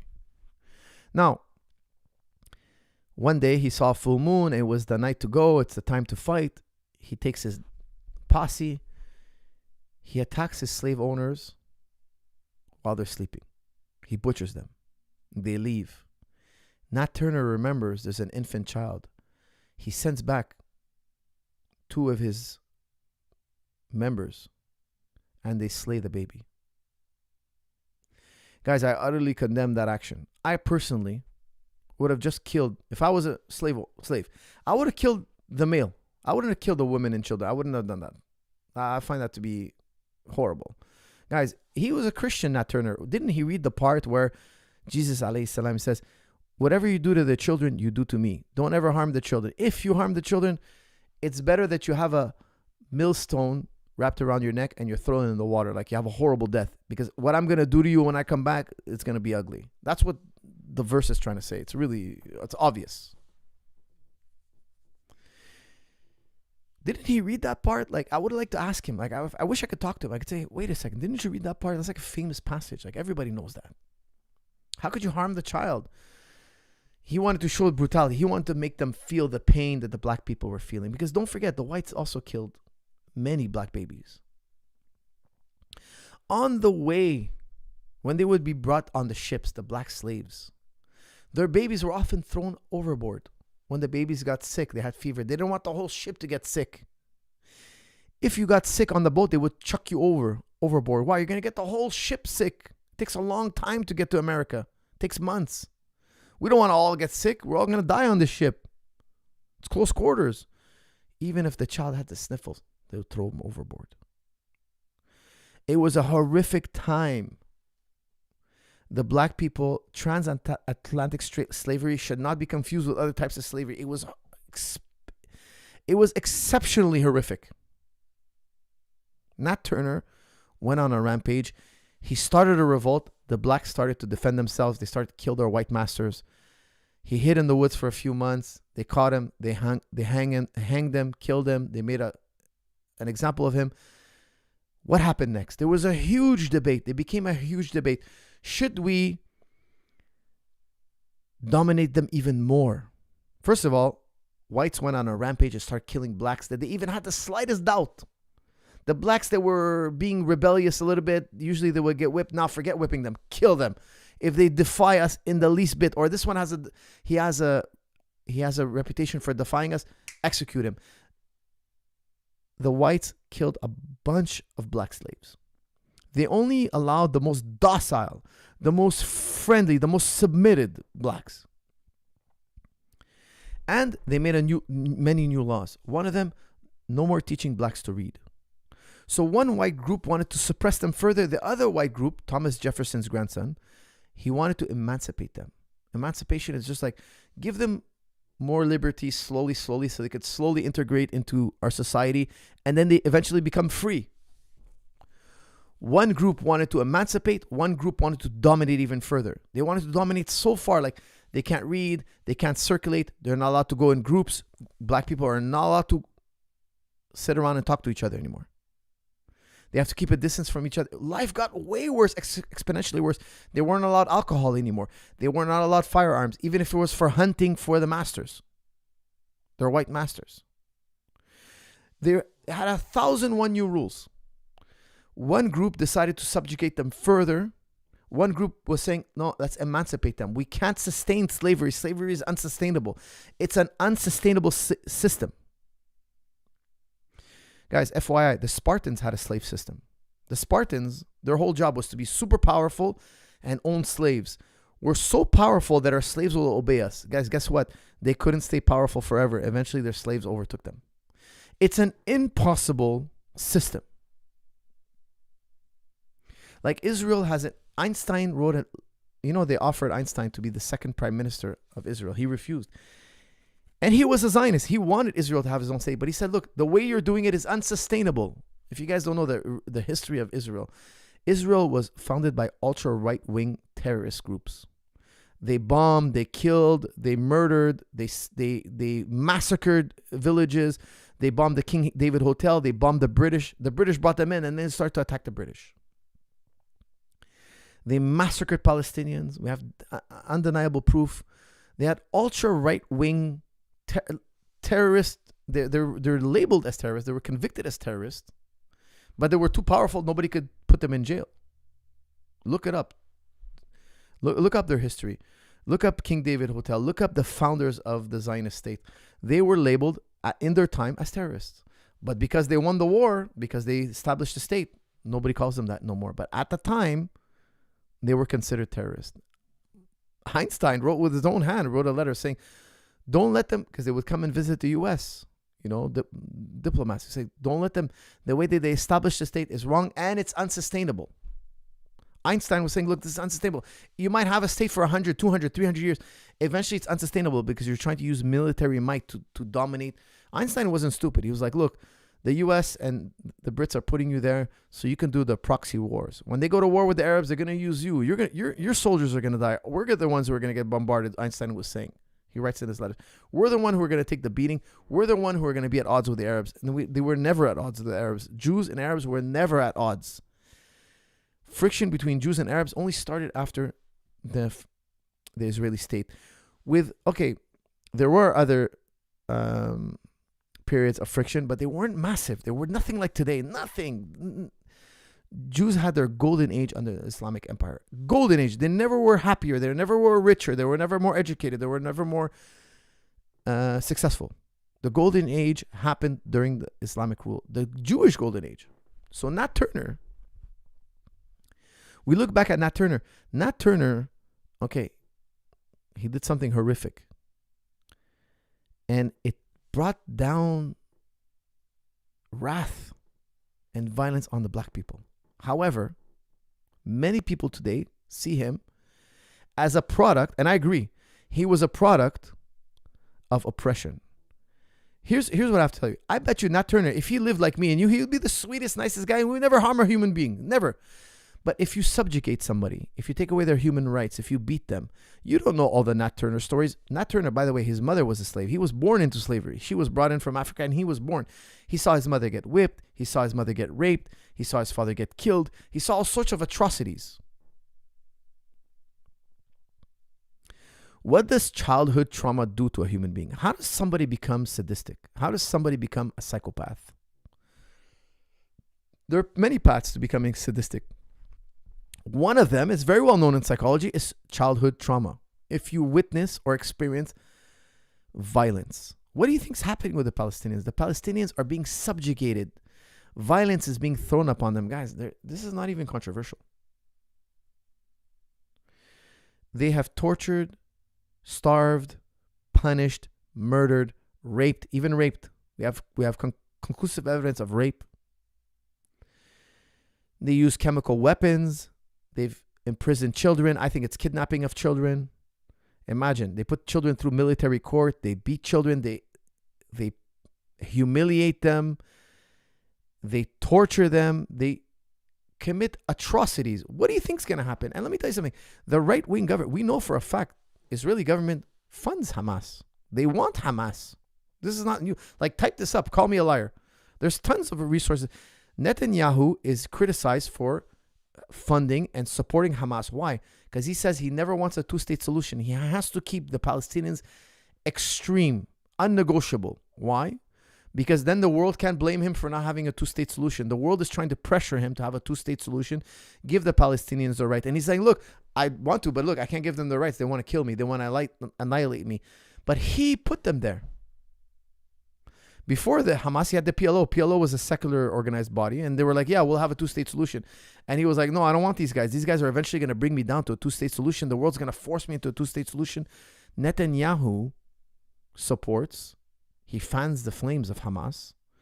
Because, listen, Netanyahu's very open about it. He says, look, we're here to build as many settlements as fast as possible.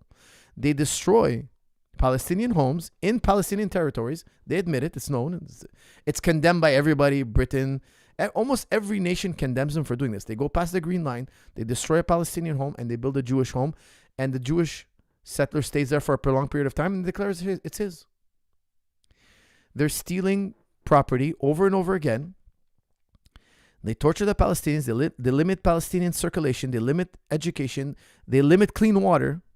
They keep them on the Palestinian diet, which is like just enough food so they don't starve, so the world doesn't say we're doing like the Nazis did. And they kill, they shoot, they arm settlers. Settlers torture Palestinians. They throw trash on them. They slap they're physical. And if the Palestinian fights back, they shoot them. They're all armed with machine guns. It's a physical military takeover. And how do you think Hamas got to be how they are? They grew up in prison. Hamas lives in Gaza. They're born in a prison.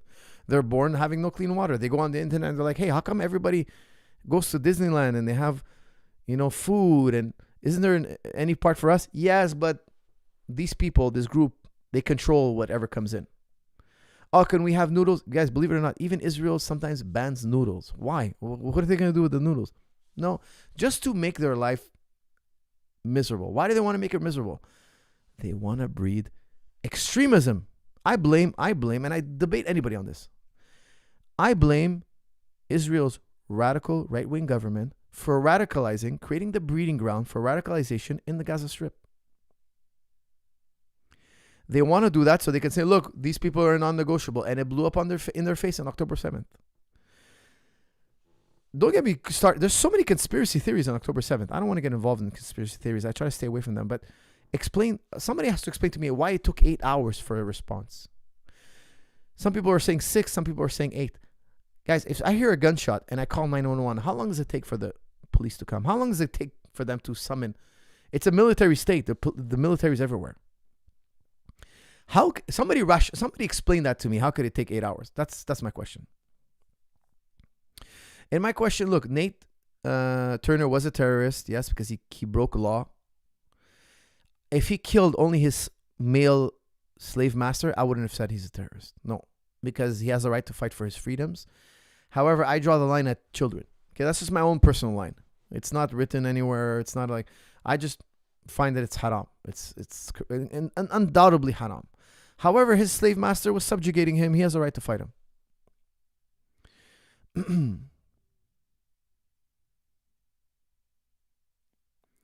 Guys, please, somebody give me evidence of...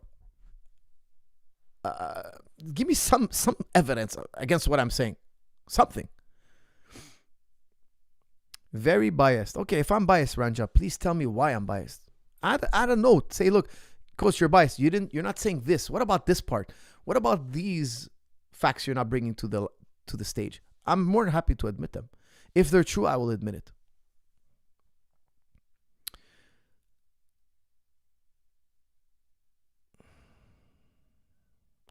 Truth is also a concept that potentially does not exist outside of the human experience and mind. That's from Darren. Darren, is that very statement true? Now you've reached your paradox. If it is true, it's not true.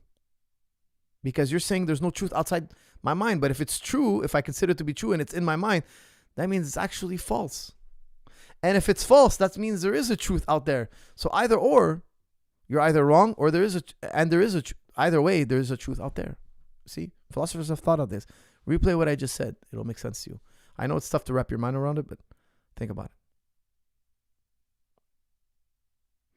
For us, is biased as hell. Palestine was attacking Israel before Hamas. That's from Mike Goodwin. Goodwin, I'm very happy you brought that up.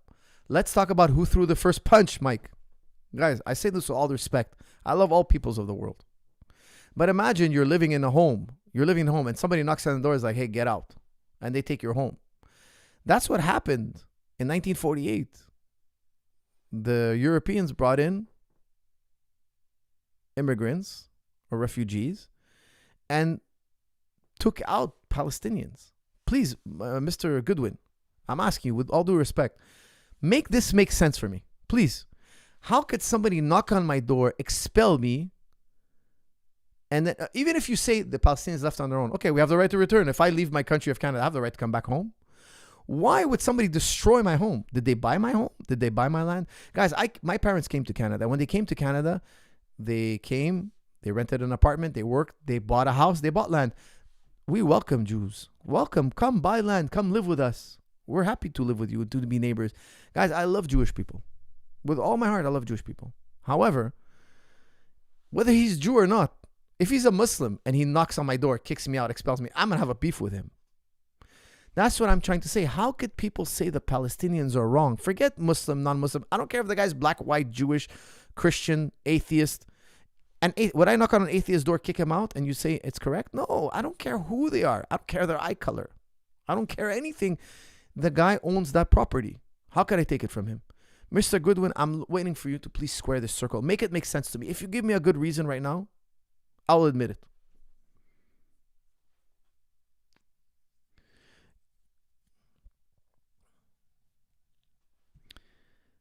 Mr. Goodwin, who were Ergun, Levy, and the Jewish immigrants that came to the region? I'm not sure what that means. Mike Goodwin, 582. I don't know why you would type 582. Not sure what that means.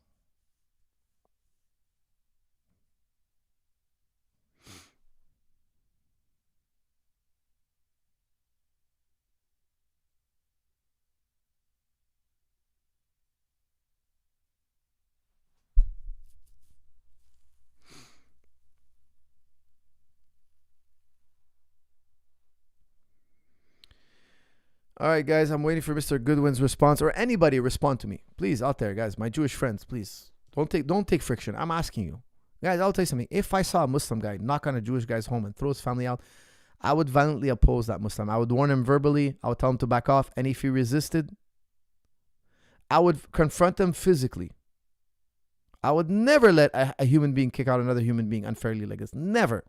Okay, so being pro-Palestinian is not anti-Jew. That's such a ridiculous trope. Now there are people who are anti-Israel and anti-Jew. Don't conflate me with one of those people. I'm not anti-Jewish whatsoever. Okay, I love my Jewish brothers. I love my Christian brothers. I have high respect for every walk of life. Okay, so this is not a place for hate. Believe me.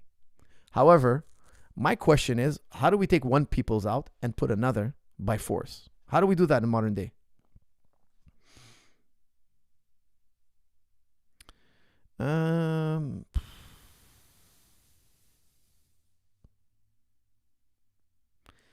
He graduated from Buzzword University. Okay, let's see. Dr. Hussein. Truth exists. If you say it, it doesn't. I'm not going to go through this one again. Think about the paradox. We'll cover it the next episode. What else we got here?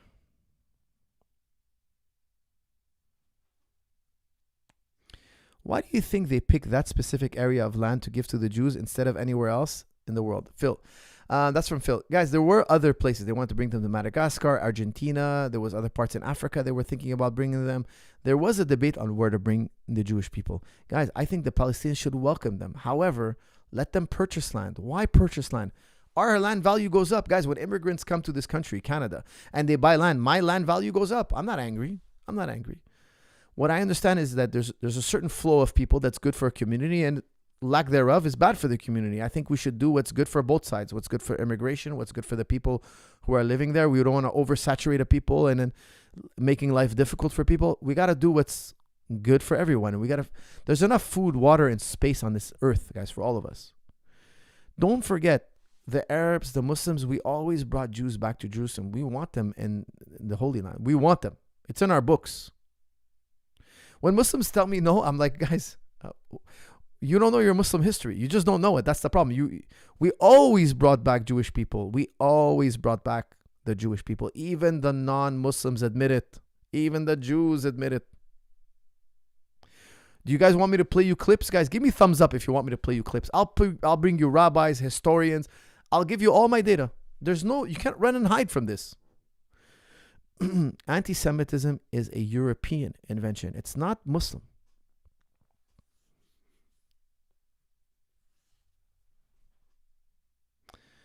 All right, guys. Goodwin, where are you? Okay, I'm waiting for Mr. Goodwin. How is he going to square this circle for me?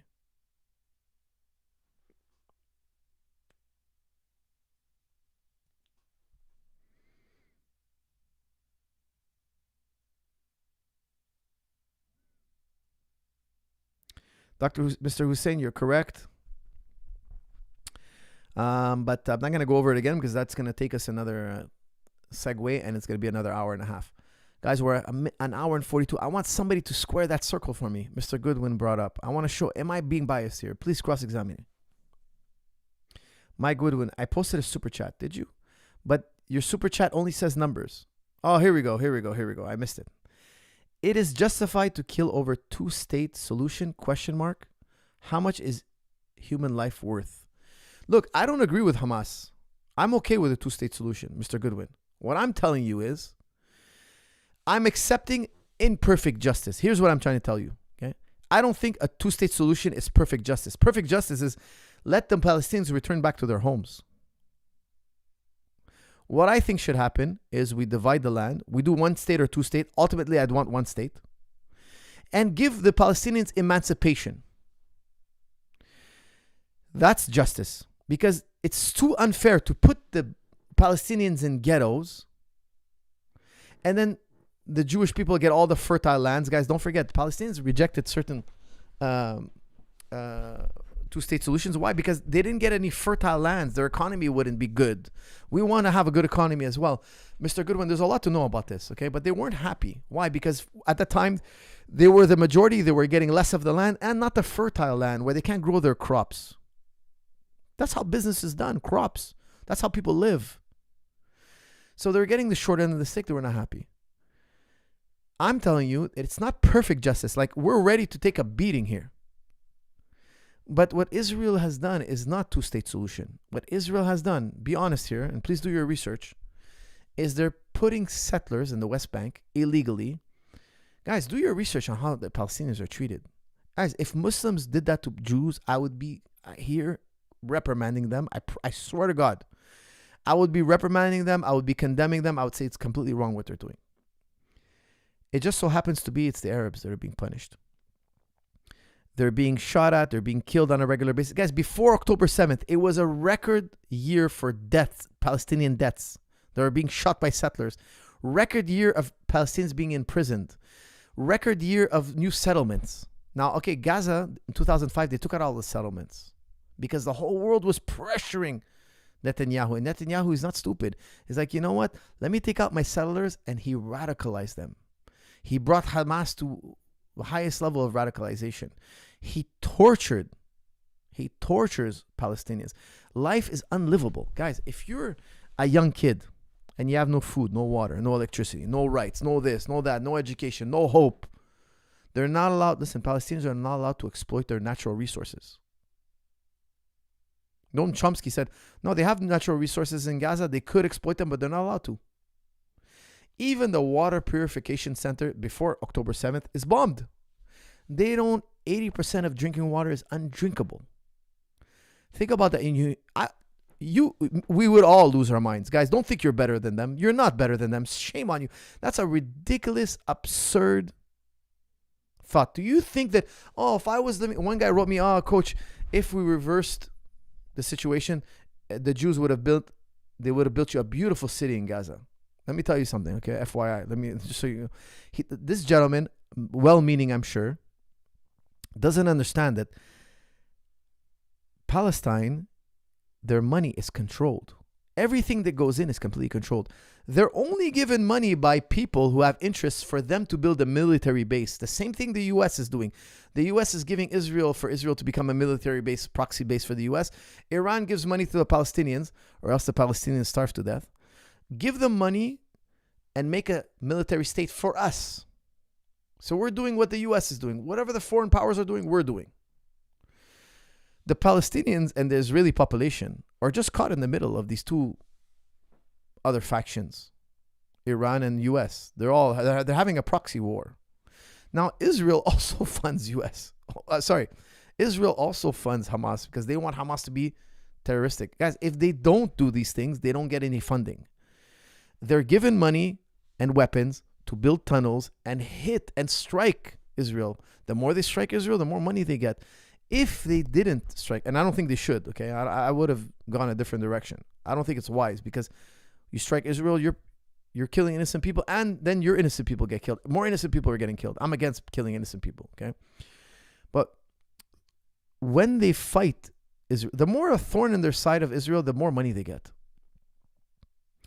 It's a breeding ground for radicalization. You and me are no better.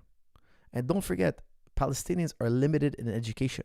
They're purposely limited. They have no economy for education. Very few get education. Very few.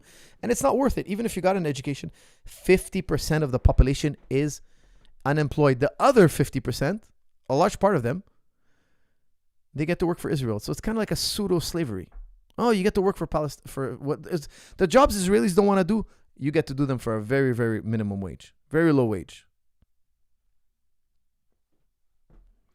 You block me from doing 1,001 things, and look, the only job I can do is the one you don't want to do. Guys, we would all lose our minds. Now, Mr. Goodwin said, is it justified to kill over a two-state solution? Both sides are killing. Mr. Goodwin, more Palestinians are dead. Forget this month. This month they killed a record number. God forbid. It's horrible. They killed over 10,000. Every year, Palestinians are shot and murdered and killed by Israeli soldiers. They're tortured. They use white phosphorus. They use illegal chemical weapons. It's not me saying this. This is the ICC, the International Criminal Court. How much is a human life worth? That's my question to you, Mr. Goodwin. How could you knock on somebody's door, kick them out of their home? Almost 750,000 Palestinians were expelled. Villages were massacred. We have Israeli soldiers, old soldiers. There's a whole entire documentary that's been released about a massacre of a particular village, and the Israeli soldiers, they're old now, they're laughing. They're like, yeah, I killed so many. They're like, how many did you kill? He's like, I don't know, I have 250 bullets in one magazine. I emptied the whole thing. They're laughing and, oh yeah, and we raped this girl. Oh, we killed this guy. Oh, this guy, we humiliated him. Like, they're just confessing to war crimes. There is no material difference. There's no ideological difference between the two governments. Just one of them represents America and puts on a pretty face and tells us that it's doing its best not to kill civilians. But the other one's just honest, saying, look, we're going to kill you and we're going to get rid of you and we're going to dismantle the Israeli state that's making your life miserable. Israel is telling us here and there that they're going to take out all the Palestinians. They're going to, I can find you 1,001 quotes, no problem. And then they say, no, we're trying to avoid. First, they say, on one hand, they say, we're looking to do damage. There are no innocent civilians. The president of Israel said there are no innocent civilians in the Gaza Strip, which is one of the most ridiculous statements I've ever heard. And the only reason it's only one of the most is because I heard other extreme comments from the Israeli government and some from the U.S. government that I find is absurd to say. Like, we're going to turn Gaza into a parking lot. We're going to flatten Gaza. What kind of rhetoric is this? This is disgusting. How dare you say such a thing? How dare you? If that gentleman was in the same room as me and he said that,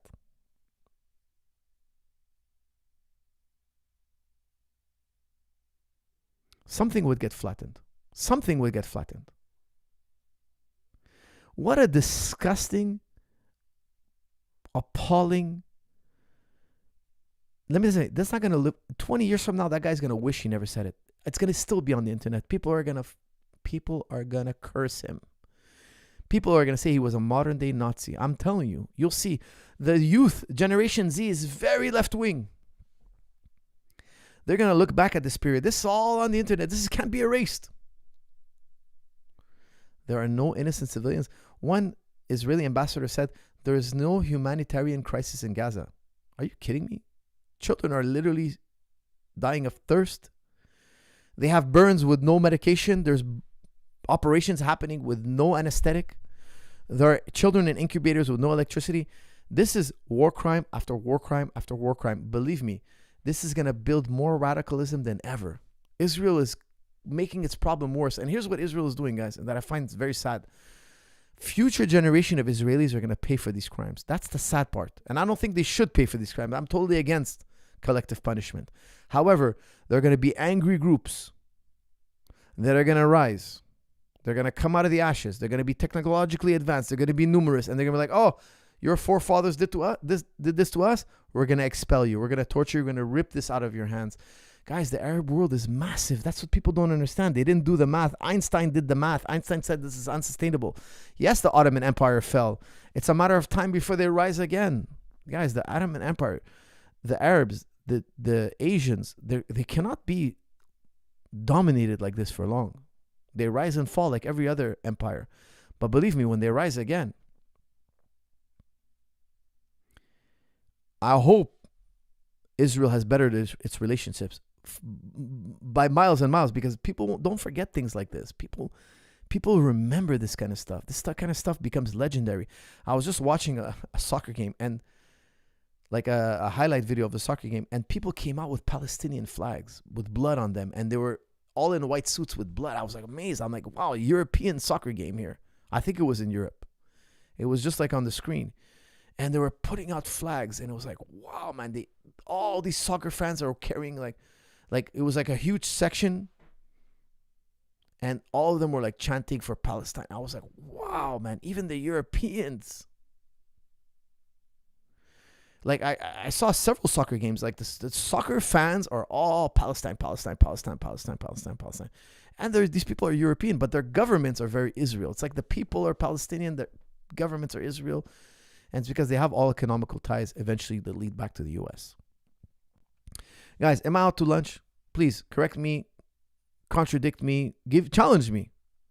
The Zionists don't look at Gentiles the same way that you look at non-Muslims, Coach. It's the way Zionists perceive life. They believe they are chosen, and those who aren't from the tribe are not. That's from Tyler Carvenin. Tyler, I got to tell you something. The word Zionist has changed over the years. Even Noam Chomsky, he's a PhD in linguistics. He says, look, the term has changed over the years. Here's what I have to say about Zionism. It's a secular state. How could you say, look, we're in the Bible, this land is ours, and we're secular? How does that make sense? Wait, are you a theocracy or are you a secular state? Which one is it? A lot of the founders of Israel were either atheists or agnostic. They weren't Bible-believing Jews. Now, some people think that you don't have to be, you can be an atheist Jew. Some people, I think that's a contradiction. I think if you read the Torah, you can't be an atheist Jew. If you read the Torah and you understand what it's, look, the Torah is speaking, it's giving a message. Disbelief in the one God, you're out. You're out. So some people say, look, no, that's just culture. It's just like, that's our part of our culture. We don't take it literally. We're agnostic Jews. We're atheist Jews. We're secular Jews. We're Buddhist Jews. Like some people believe Judaism is a culture now. It's a bloodline and a culture. You can convert to it. It's not recommended because you're not really one of us, so to say. Some people do say, yes, they are really. There's opinions of every kind is what I'm trying to say. However, I personally don't believe you can claim that the Bible says something and then have a secular state. It doesn't make sense. Are you a theocracy? Are you a theocracy or a secular state? Why are you cherry picking? If you read the Torah says, if you're ever expelled from the land, you have to keep the commandments and God will bring you back in via the Messiah. Now, this is all interpretation, but I can tell you there are countless Jews who don't agree with the Jewish state. When the Jewish state was implemented, the majority of Jews were against it. Now today that pendulum has swung. A lot of Jews now reinterpret the Torah and they're like, hey, we like this place. I don't think the Jewish Bible says at all to expel monotheists. It does say to expel the pagans, but I don't think they should be expelling Palestinians. Palestinians are more Jewish. Palestinians are more Jewish than most Jews that live in Israel. The ultra-Orthodox Jews, they wear Palestinian flags. They fight for Palestine. They actually you see videos of them get beat up by the Israeli military, the IDF. They get beat up, they get punched, they get kicked because they're fighting for Palestine in Israel. Whenever you go to Palestinian march, there are always Jews. They're always coming. They support the cause. Because one interpretation of Judaism is that you have to wait for the Messiah to come and bring you to the Holy Land. But still, nonetheless, there is never, in the Hebrew Bible, it says, love your neighbor like you love yourself. It's referring to the brethren. Guys, newsflash, the Muslims, we are the sons of Ishmael. Ishmael is the brother of Isaac. Isaac is the father of the Jews. Ipso facto, Muslims and Jews, we are literally brothers. We literally believe in the same God. We literally believe in the same line of prophets that bring us back to Abraham. We are 100% compatible. This is a political war. It's not an ideological war. We can live together. And don't forget, the 10 commandments supersede every law. Thou shalt not steal, thou shalt not murder. They stole a home. That's haram. That's forbidden. No Jew should ever steal a home. Never. No Muslim should ever steal a home. Ever. You buy it. You make it right. You give emancipation. You give reparations. This is the way Israel should be thinking. Israel, in my opinion, should make peace with the Arab world, cut ties, change government, appease the Palestinians. I would love to see a one-state solution where Palestinians can go from one end of the country to the other, just like Jews can go from one end of the country together. We do it here. We do it in Quebec. We do it in Canada. We don't kill each other here. Here we get together like two peas in a pod.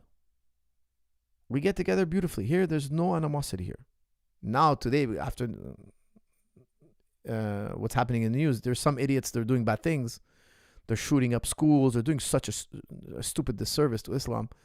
And Jews too, they do the dumb, like one guy killed a young kid. Like, I don't even think he was Jewish, that guy. But I'm just saying, people out there are going to do stupid things because they watch the news and they get triggered. But before October 7th, and I still think 99.9% of us, we get along very well. What's the issue? Well, we all have our rights. We're all protected. That's the direction we need to go. And the Middle East has to do it ASAP. ASAP. Because this could trigger World War III. And if it triggers World War III, my friends, even if it doesn't, that violence is going to be on our doorstep. There's going to be somebody who's going to do something crazy, radical, because 5 years ago, this event happened in somewhere in part of the world, and I think I should get revenge this way. People lose their minds. They do stupid stuff. We don't want this kind of violence on our doorstep. How do we avoid it? We have to encourage those abroad to think rationally, calmly, and abide by international law. Guys, after World War I, mankind thought, hey, we'll never do this again. This is so bad. They did it shortly after. It didn't take long for World War II to pop up. After World War II, they're like, no, hold on a second. Let's make new rules. Let's get everybody to agree. If we ever fight, these are the rules we're going to follow. Israel and Hamas are both breaking all the rules. In my opinion, they should be booted out. They should be put in a criminal court. Nobody should support them. Nobody should support the breaking of international law. We don't want to have a WW3. We don't want violence on our doorsteps. We don't want violence on anybody's doorstep. It's so crucial that people voice their opinions. Guys, when Hamas does something brutal, I condemn them. You guys on the other sides have to do it. When any government does something brutal, we have to say, hey, that's wrong. We don't accept it. Don't turn the blind eye when you see something wrong. Admit it. It doesn't matter if it's your people's or their people's. Guys, didn't I come here and condemn October 7th? When I heard there was 40 babies' heads chopped off, I couldn't believe my ears. By the way, from what I understand, I was being reported that's untrue. There was one dead baby, and that child, again, maybe was through a crossfire. Now, the differentiating of how do you define child or baby. That is still out because some reporters are saying, oh, well, it comes down to definition, but they were not, from what I understand, I've read reports now that their heads were not chopped off. They were not baked. But, of course, there were still casualties. Innocent people died. I still condemn the event. I'm not making excuses. I'm just saying that a lot of the details are being pulled back now. And we have to wait till a real serious investigation happens and we get clear facts, because we get one source saying one thing and another source saying the other. We're getting a contradiction. What is it? How many people died? Like, look, innocent people died. That we know. That's a fact. So the event has to be condemned. But the details are important. They're not to be dismissed, is what I'm saying. But they don't change the fact that it was a horrible event. I think enemy combatants should only fight enemy combatants. That's it. You don't attack innocent people. You don't harm them. You don't look their way. They're innocent by definition. You don't shoot at them. Now, I have the same comments for Israel. Israel commits the same war crime. 99% of the deaths. 99% of the deaths are Palestinians. Now, let me ask you just one last question. If your mother and daughter and wife were held hostage, they're held hostage by, let's call it, I don't know. Do we have to put a race here? They're held hostage by a group of 3 men. And you call the cops and you're like, hey, my daughter, my wife, my mother, they're held hostage. Please help, help, help. And the SWAT team comes and the military comes. And one guy fires inside the window, kills everybody. And he's like, look, man, I was trying to shoot the terrorist. The detonation was bigger than I thought it was going to be. I thought he was in the washroom. I thought I could have clipped him, but I killed everybody. Sorry, man. And you're like, wait a second. He used a big missile. He used a big bomb. And it was like, what the hell? I would want that guy's head on a platter. That's exactly what's happening to Palestinians. Oh, we dropped a bomb. We're trying to kill Hamas. Guys, Hamas is on the ground, safe on the ground. They're in Qatar. They're in a different place in the world. They got tunnels. They're out of there. You're killing innocent civilians. It's really vengeance. They killed more children in 1 month than all the children killed in the entire Ukrainian war. That, my friends, is a war crime. I don't care if Hamas is hiding under a hospital. You evacuate that hospital. You surround that. You build a second hospital first. You bring them aid. You bring them everything they need plus. You bring them to your country. You ship them away. You get them the best medical treatment. And then you evacuate that building from top to bottom. And then you go on foot with special ops. And then you dynamite all their tunnels. You fill it with seawater. You render it inert. That's how you get rid of it. That's how you would get rid of it if you cared about your brothers. That's how you would get rid of it if you were humane. And the whole world should pitch in. The whole world should rid Palestinians of Hamas. However, that's not what they did. Why? They want to appease the bloodlust of the people who want revenge. Guys, I'm giving you hard truths here. Please, somebody in the comment section, if I'm saying something wrong, please correct me. I'm here to be corrected. If I see something wrong, I want to be corrected. Coach, how can you condemn Hamas? They're defending themselves. Do you expect Palestinians to sit around and not fight? That's from Somali Pirate. I agree with self-defense, brother. What I don't agree is killing civilians. This is the Sharia. In Islamic law, you cannot kill a civilian. In the Quran, it says, if they lay down their weapons, escort them to safety. This is what the Quran says. In the hadith, if they close the door, a non-combatant runs away, close the door, you're not allowed to pursue him. You can't cut down a tree if they eat from that fruit. If they eat from that tree, don't cut it down. It's mamnu. You cannot kill innocent civilians. It's a direct contradiction from our Sharia. How could you tell me, why don't you condemn them? How could you tell me that? It's unequivocally wrong. We saw videos of Hamas shooting indiscriminately. Now, I saw one video of they were shooting at the bathroom stalls at the concert. People are hiding in the bathroom stalls. Those people are concert goers. They're not soldiers. In Islam, you're only allowed to fight military combatants. You're shifting goalposts. That's from Mike Goodwin. How am I shifting? Why don't you elaborate? Elaborate. How am I shifting the goalpost? I talked about many topics, Mr. Goodwin. I'm happy to address your specific concern.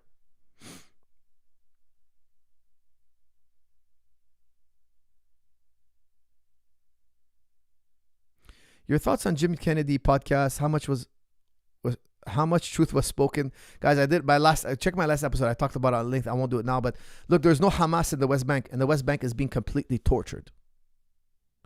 Because Kennedy said one of the most ignorant things. Finkelstein destroyed him. He did a video about it. He's like, he just said he's a complete nincompoop. He's a moron. Tim Kennedy is a very intelligent person. I've hung out with him, but he's completely biased towards America. If America says something, he's red, white, and blue all the way through. He loves this country, guys. If a country did to America what Israel did to Palestine, he would go full jihad times 1,000. I know him, okay? I know Kennedy personally. He would lose his mind. He would go full. You ever see the movie Commando, Rambo? That's what he would do. He would go full. There would be no stopping him. Anybody tries to control 1 square inch of his country, he would lose his mind. Now, he said something so crazy ignorant. It's such an intelligent guy. Say something so crazy ignorant. And I was hoping to call him personally, but I don't have his number. I hung out with him, but I never took his number. And I don't go on Instagram. Like, I just don't want to. I don't want to go through that route. I want somebody to connect me with him. I want to text him personally. I want to call him on the phone. He said if there was no Hamas, we'd have peace. That's the biggest load of garbage ever. There's no West. You want a perfect scientific control? There's no Hamas in the West Bank. I wish Rogan brought that up. I texted Rogan immediately. Why don't you ask him what's going on in the West Bank? West Bank, the Palestinians in the West Bank are being tortured, murdered, imprisoned. Debate Hawani. If it gets ugly, don't upload. If not, it'll be interesting to watch. I would love to debate Hawani, Mr. Herbert Green. I don't know his stance on it. I don't know if he even talks about it, but he's a good friend of mine. I'm more than happy to debate him. If he wants to have a discussion about it, I'm more than happy to.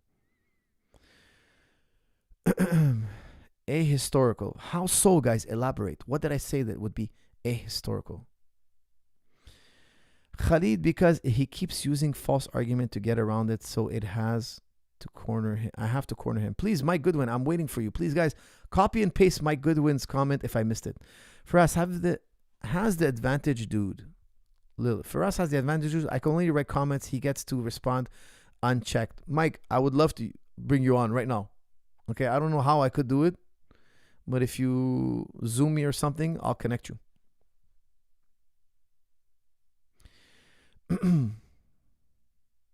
Mike Goodwin, you are correct. Okay, guys, bring him on. Show me, explain to me how we can possibly take somebody out of their home, kick them out, destroy the home, rebuild one, and say, oh, look, you don't live here no more. I don't know how people could square this circle. He asked for a difference, so I gave him one. Okay, Mike, please write the difference right now. What is the difference? What is the difference between the two governments? I'm here to learn.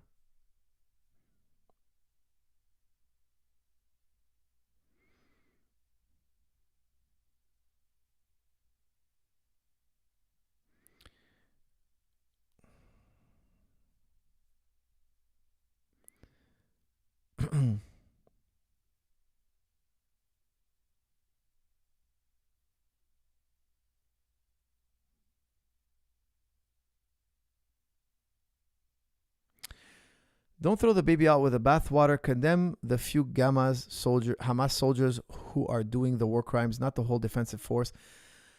I would agree with you there, because look, their leaders came out and said they weren't given orders. They said they even gave the excuse. It doesn't circulate much because people edit those videos, they chop them up. But I did some deep research. I looked into it.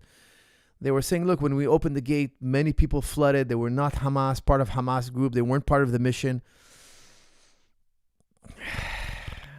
I need to see. You're right. There could be just a few, but it wasn't maybe mandated by Hamas. Okay, but look, I don't know the whole history of Hamas, but I think they've blown up buses. They've killed indiscriminately in the past. So if they've done so, I condemn them. If they haven't done so, if they really just attack military targets, then I find that they're justified because they're fighting for their land. If Israel was invaded, they would fight for their land. They would say, look, we're fighting back. We have a right to defend ourselves. Well, everybody has a right to defend themselves. If that's the case, then I don't condemn them. But I don't think it is the case. That's why I'm not sure. I don't know their whole history. These guys have been active. I think they've been in control for like 15 years, but they've been active. They've been a group for like 30, 40 years. Okay, so I can't say I know their whole history thoroughly. And did it change hand? Okay, we consider, like, I don't know. I don't know enough about their history to tell you that they haven't done that.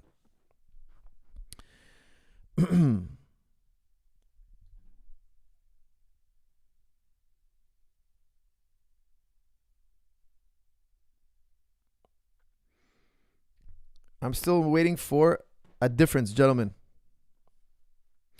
War will get messy whether you like it or not. Let's look at the general ethos of each force. Both sides have done wrong, but not the same magnitude. That's from Somali Pirate. That's true. Look, with great power comes great responsibility. I truly believe that. Israel has all the weapons. Israel is not in danger.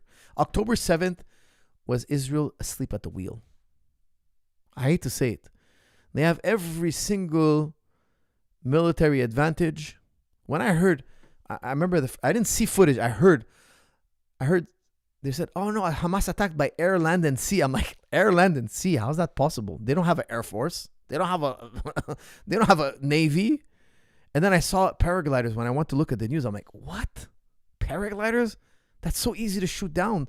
Israel has automatic guns that are remote controlled at the border with cameras. 24-hour surveillance, 360 degrees around Israel. They could easily just move the joystick. Ta, ta, ta, ta, ta, ta. The guy's dead. The guy's in a hang glider. How's that possible? He got over the fence. How is it possible? How is nobody monitoring? Like, I'm shocked. But Israel is not in any immediate danger. None. If Hamas tried to attack Israel today, they would get shut down.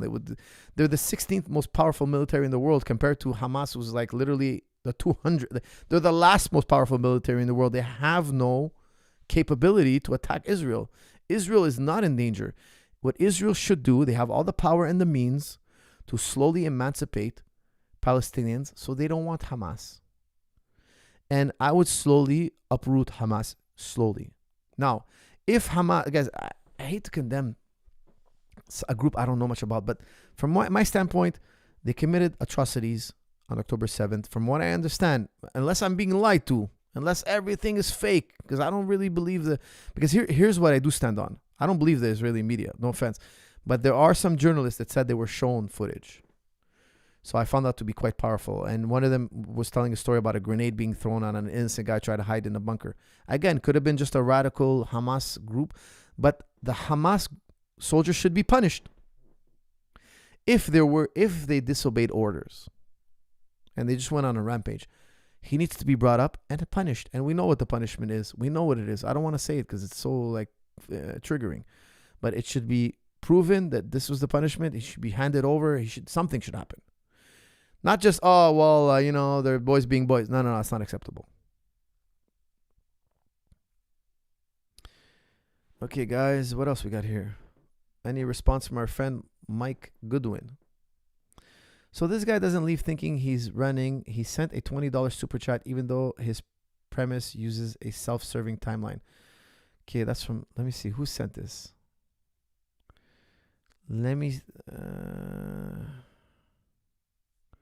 Missed my $20 super chat. Okay, forgive me. That was not on purpose. Let me see here. Mr. Goodwin sent a $20 super chat.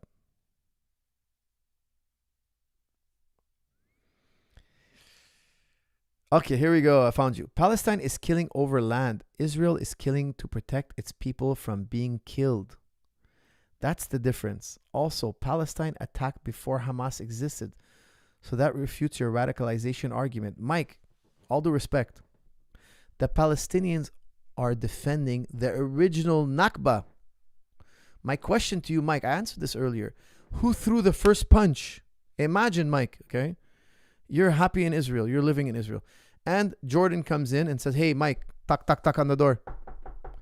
Take your stuff, your wife, your kids, get out. Well, I have nowhere to go. Too bad, so sad. Take a hike. Go live in a tent somewhere. And you're like, no, I refuse. They grab you, they throw you out, they kick you out, they demolish your home, they build another one, say your home doesn't exist here no more. And you're sitting in a tent somewhere and you're angry and your kids are angry, your kids get strong, like, I'm going to go back, fight for my address. I'm going to go fight for that land. What would you say then? That's the story, Mike, we're arguing. We're not arguing about what happened. The war didn't start just recently. We're talking about 75 years of displacement, of new settlers, Mike. That's what you have to understand. That's what we're all arguing about. That's what it's called the right of return. The Palestinians want to go back. They want to go back. They don't want to just live in Gaza and the West Bank. Now, that's another subject. They're being, in the West Bank, they're being displaced. They're being shot at. Before October 7th, record number of murders, record number of imprisonments, record number of atrocities, prison, etc. 99.9% conviction rate, Mike. Does that make sense to you? Does that make sense? They're saying, the Palestinians are saying, we want to go back to our homes in the land, the fertile lands we used to have, the farmlands we used to have. Mike, square that circle for me. I'm not telling you we should kill each other indiscriminately. No, not at all. I'm telling you, why can't they go back home? I'm going to reread your comment again. Palestine is killing over land. Israel is killing to protect its people from being killed. That's unfair. Let me tell you why that's unfair. If Palestine took Israel's land, would Israel kill for land now? And by the way, you're wrong on so many levels, because Israel is literally killing in the West Bank for land. They take settlements and bomb. They shoot. They kill Palestinians on a regular basis to add more settlements. And the government is saying they're going to build as many settlements as fast as possible. About 1,000 Palestinian homes a year are destroyed and replaced with settlements. Mike, square this circle for me.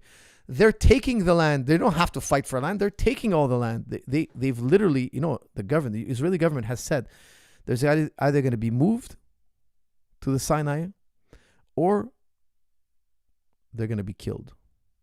You want me to find you that quote?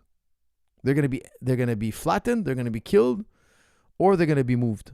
That's called ethnic cleansing. What's ethnic cleansing, Mike? Ethnic cleansing is, hey, this race of people, you can't be here. That's racist. It's called ethnic cleansing. It's completely against the ICC, international law. And completely, 100%. Mike, square this circle for me. What you're saying is absurd. What you're saying is like, you're starting from October 7th. Oh, coach, this is the Israeli land. This is the Palestinian land. Everybody has their land. Everybody's hunky-dory happy. Palestine, the bad guys came and attacked us. They did a terrorist group. Now we're defending ourselves and we're killing them back because we want to protect our people. They're trying to steal our land, coach. That's not the story the Palestinians are saying. The Palestinians are saying, look, we used to have those fertile lands. We are the majority. We were the majority. You expelled us to other countries. We want to come back. Even the Palestinians in Jordan, the Palestinians in Lebanon, they want to come back home, Mike. That's what you have to understand. You know what's ironic? Is the Palestinians in Palestine are the Jewish Palestinians that you read about in the Bible. They're still there. The olive skin. What do you think Jesus Christ looked like? Alayhi salam. He looked like us. Now you have a lot of Jews coming in, but they mix their blood with Europeans. Yes, they're still generically Jewish. I'm not going to deny that, but they're Europeanized now. They've become European and they're coming back to the Holy Land. We're still monotheistic. We're still the same Palestinians of back in the day.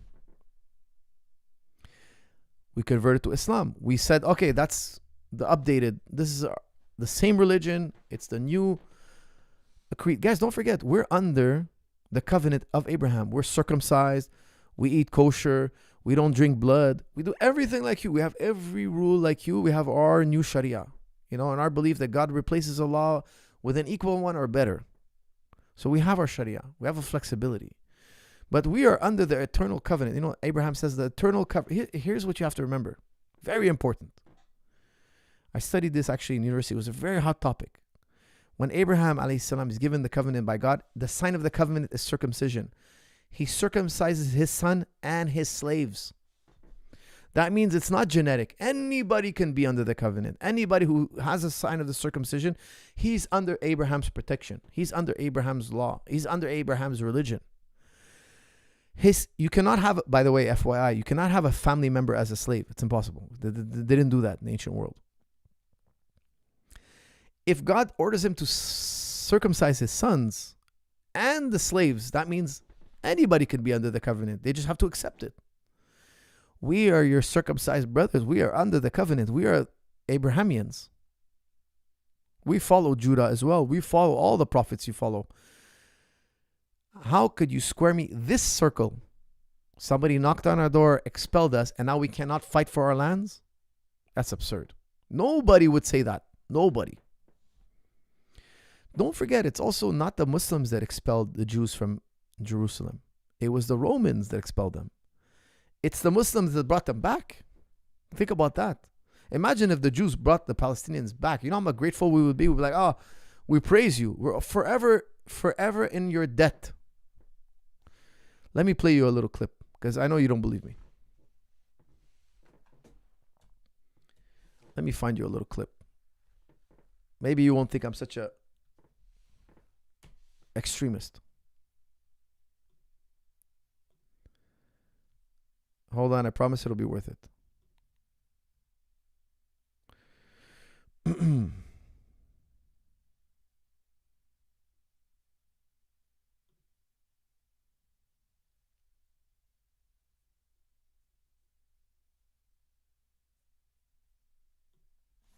Okay, here, let me play it off my phone. It'll get to the mic better.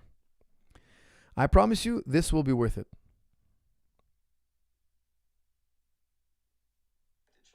How do you regard the breakdown of communities? And for example, how do you regard Islam in the Muslim world nowadays? It's been very negatively stereotyped. Well, look, I'm actually, interestingly enough, as an Orthodox... Guys, by the way, this is Rabbi Shmuley. Rabbi Shmuley is the most right-wing Zionist rabbi. Okay, he loves Israel. Hear it from his lips. Rabbi Shmuley. Shalom in the home. How do you regard the breakdown of communities? And for example, how do you regard Islam in the Muslim world nowadays? It's been very negatively stereotyped. Well, look, I'm actually, interestingly enough, as an Orthodox Jew, a great champion of Islam. The fact is that the Jewish community has a real debt to the Islamic community, because when we were kicked out of Catholic Spain in 1492, when we were kicked out of Catholic Portugal, I think in 1503, it was the Muslims who took the Jews in. That's why there are Jewish communities in the Islamic world till this very day. The Islamic community, the Jewish community of Istanbul, dates from then. It was specifically countries not beyond the Ottoman Empire where Jews were tolerated and they were welcomed in. And they paid a jizya. There was a poll tax they paid, but they were never persecuted. There wasn't a Holocaust in the Islamic world. The fact is that Jews and Muslims have so much in common. And let me just tell you, there isn't a conflict outside of the Middle East. Very often I meet Muslims here in the United States, and my first expression to them is one of sympathy. Like, just know, people don't think that people, God forbid, look down at you. I honor you for celebrating your faith. Guys, you heard it from the great Rabbi Shmuley. He says, there was never a Holocaust in the Muslim world. We have a great debt to the Muslim world. We honor them. We have a great relationship. It's just we have a political beef in the Middle East right now that seems that it's going to go on forever, but it's not. Eventually, believe you me, it'll change. One day we'll be in peace and harmony like we used to be. We're super ultra compatible. It's just right now we have two very extreme governments. I don't believe both governments can bring peace. We need to get rid of these two governments. Now, I just find that they've hit a point of no return. We need the world to get together, expel these two governments somehow, some way, vote them out, get a new version of leadership, and reconcile all this. Like, make it right. People want to live together. There are racist sentiments now in the Middle East. There are. Like, if you poll Israel, 50% of people don't want to live next to an Arab in Israel. Why? Because it's so taboo. They're so ultra, like, it's the groupthink of the day, but that's all going to change. It's like back in the day. You think white people wanted to live next to slaves? We had Jim Crow laws. Even when the blacks were liberated, they were given their own neighborhoods. Blacks and whites didn't want to live together. All that's changing. It still exists today. There's still apartheid-like segregation in America, but no new cities are being built. No new developments are being built and saying that's white and that's black. No, that doesn't exist anymore. It's hopefully going to be weeded out eventually completely, where it doesn't matter if you're black or white. You live here or there. It doesn't matter. Okay, so of course there's still repercussions, from the Jim Crow laws, but they're slowly being remedied. Hopefully, sometime very soon. Mike, I hope I answered your question. I hope we didn't create a beef. Honestly, I didn't come here to antagonize anybody. I don't want to trigger anybody. But I honestly feel this way. And if somebody can show me that I'm wrong somewhere, I'm more than happy to change my mind and or elaborate on my position. Guys, I'm gonna do one more chat. Hopefully, it's a fun one, something funny or lighter.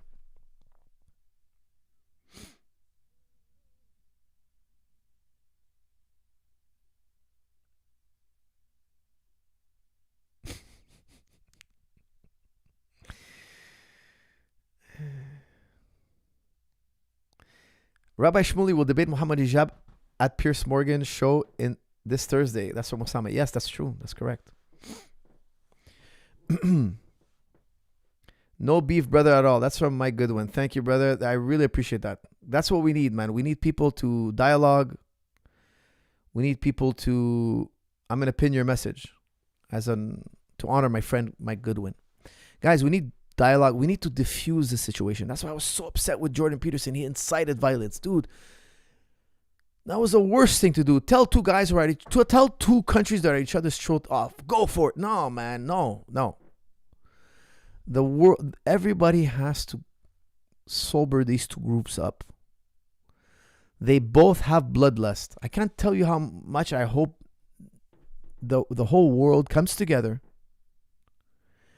and forces these two brothers, Muslim and Jews, we're brothers. We all trace our lineage back to Abraham alayhi salam, and make it appeasement between the two somehow, some way.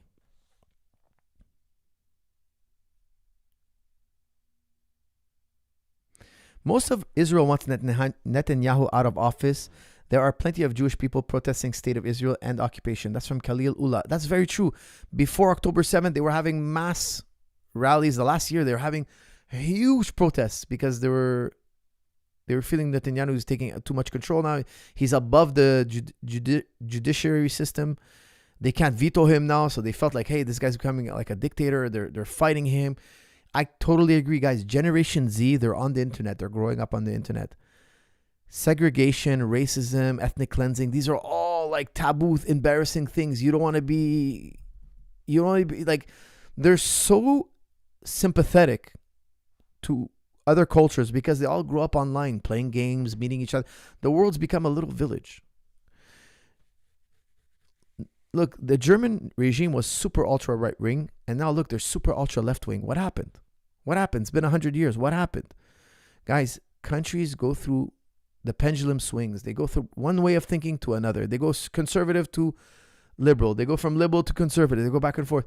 That's why I'm telling you, Einstein was right. It's not a sustainable method. It's not the first country to try to say, oh, we're going to live here and we're going to exist by military might. It's not the first country to try it. It's not going to be the first country to fail it. It's unsustainable. The Arabs couldn't do it. The Germans couldn't do it. The Genghis Khan did it. His grandsons couldn't do it. The Bonaparte couldn't do it. There's Cyrus the Great couldn't do it. Like, eventually everybody collapses. All right, guys, let's do. Usman failed the drug test. No way. Oh my God. Hold on a second. No way.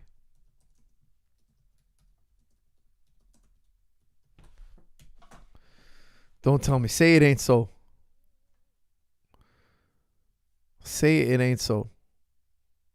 Oh my God. I misspelled Usman. That's why it didn't come up. Usman. Huh? Ah. You're joking.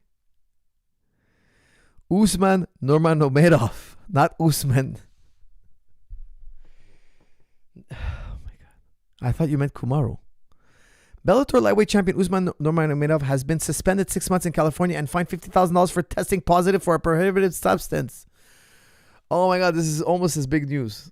That's crazy. No way. You're joking.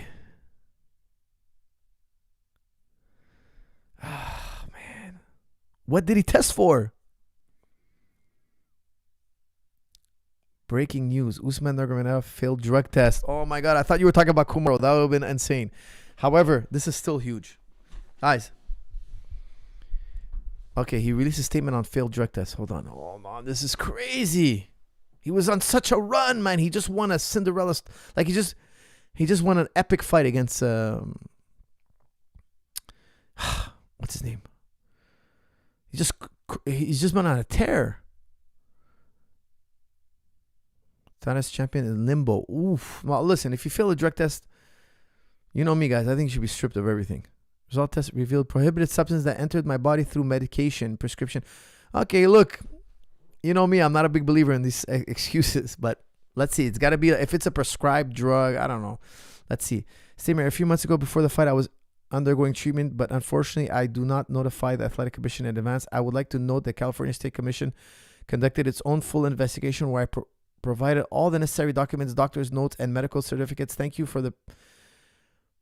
to which the period of my disqualification was reduced to 6 months instead of longer suspension, except in such case. Parking spot. What? Brent Primus. Okay. 300 last month. Overturned due to no contest. Okay, so the fight's overturned, no contest.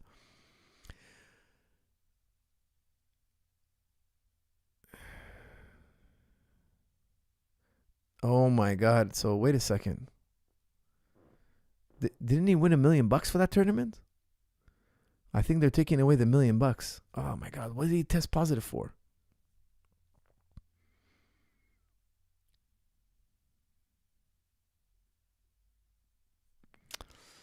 I would love to hear what he tested positive for. Guys, you know me. I'm not a big believer in these excuses. If you test positive, man, that's your fault. It's really, really bad.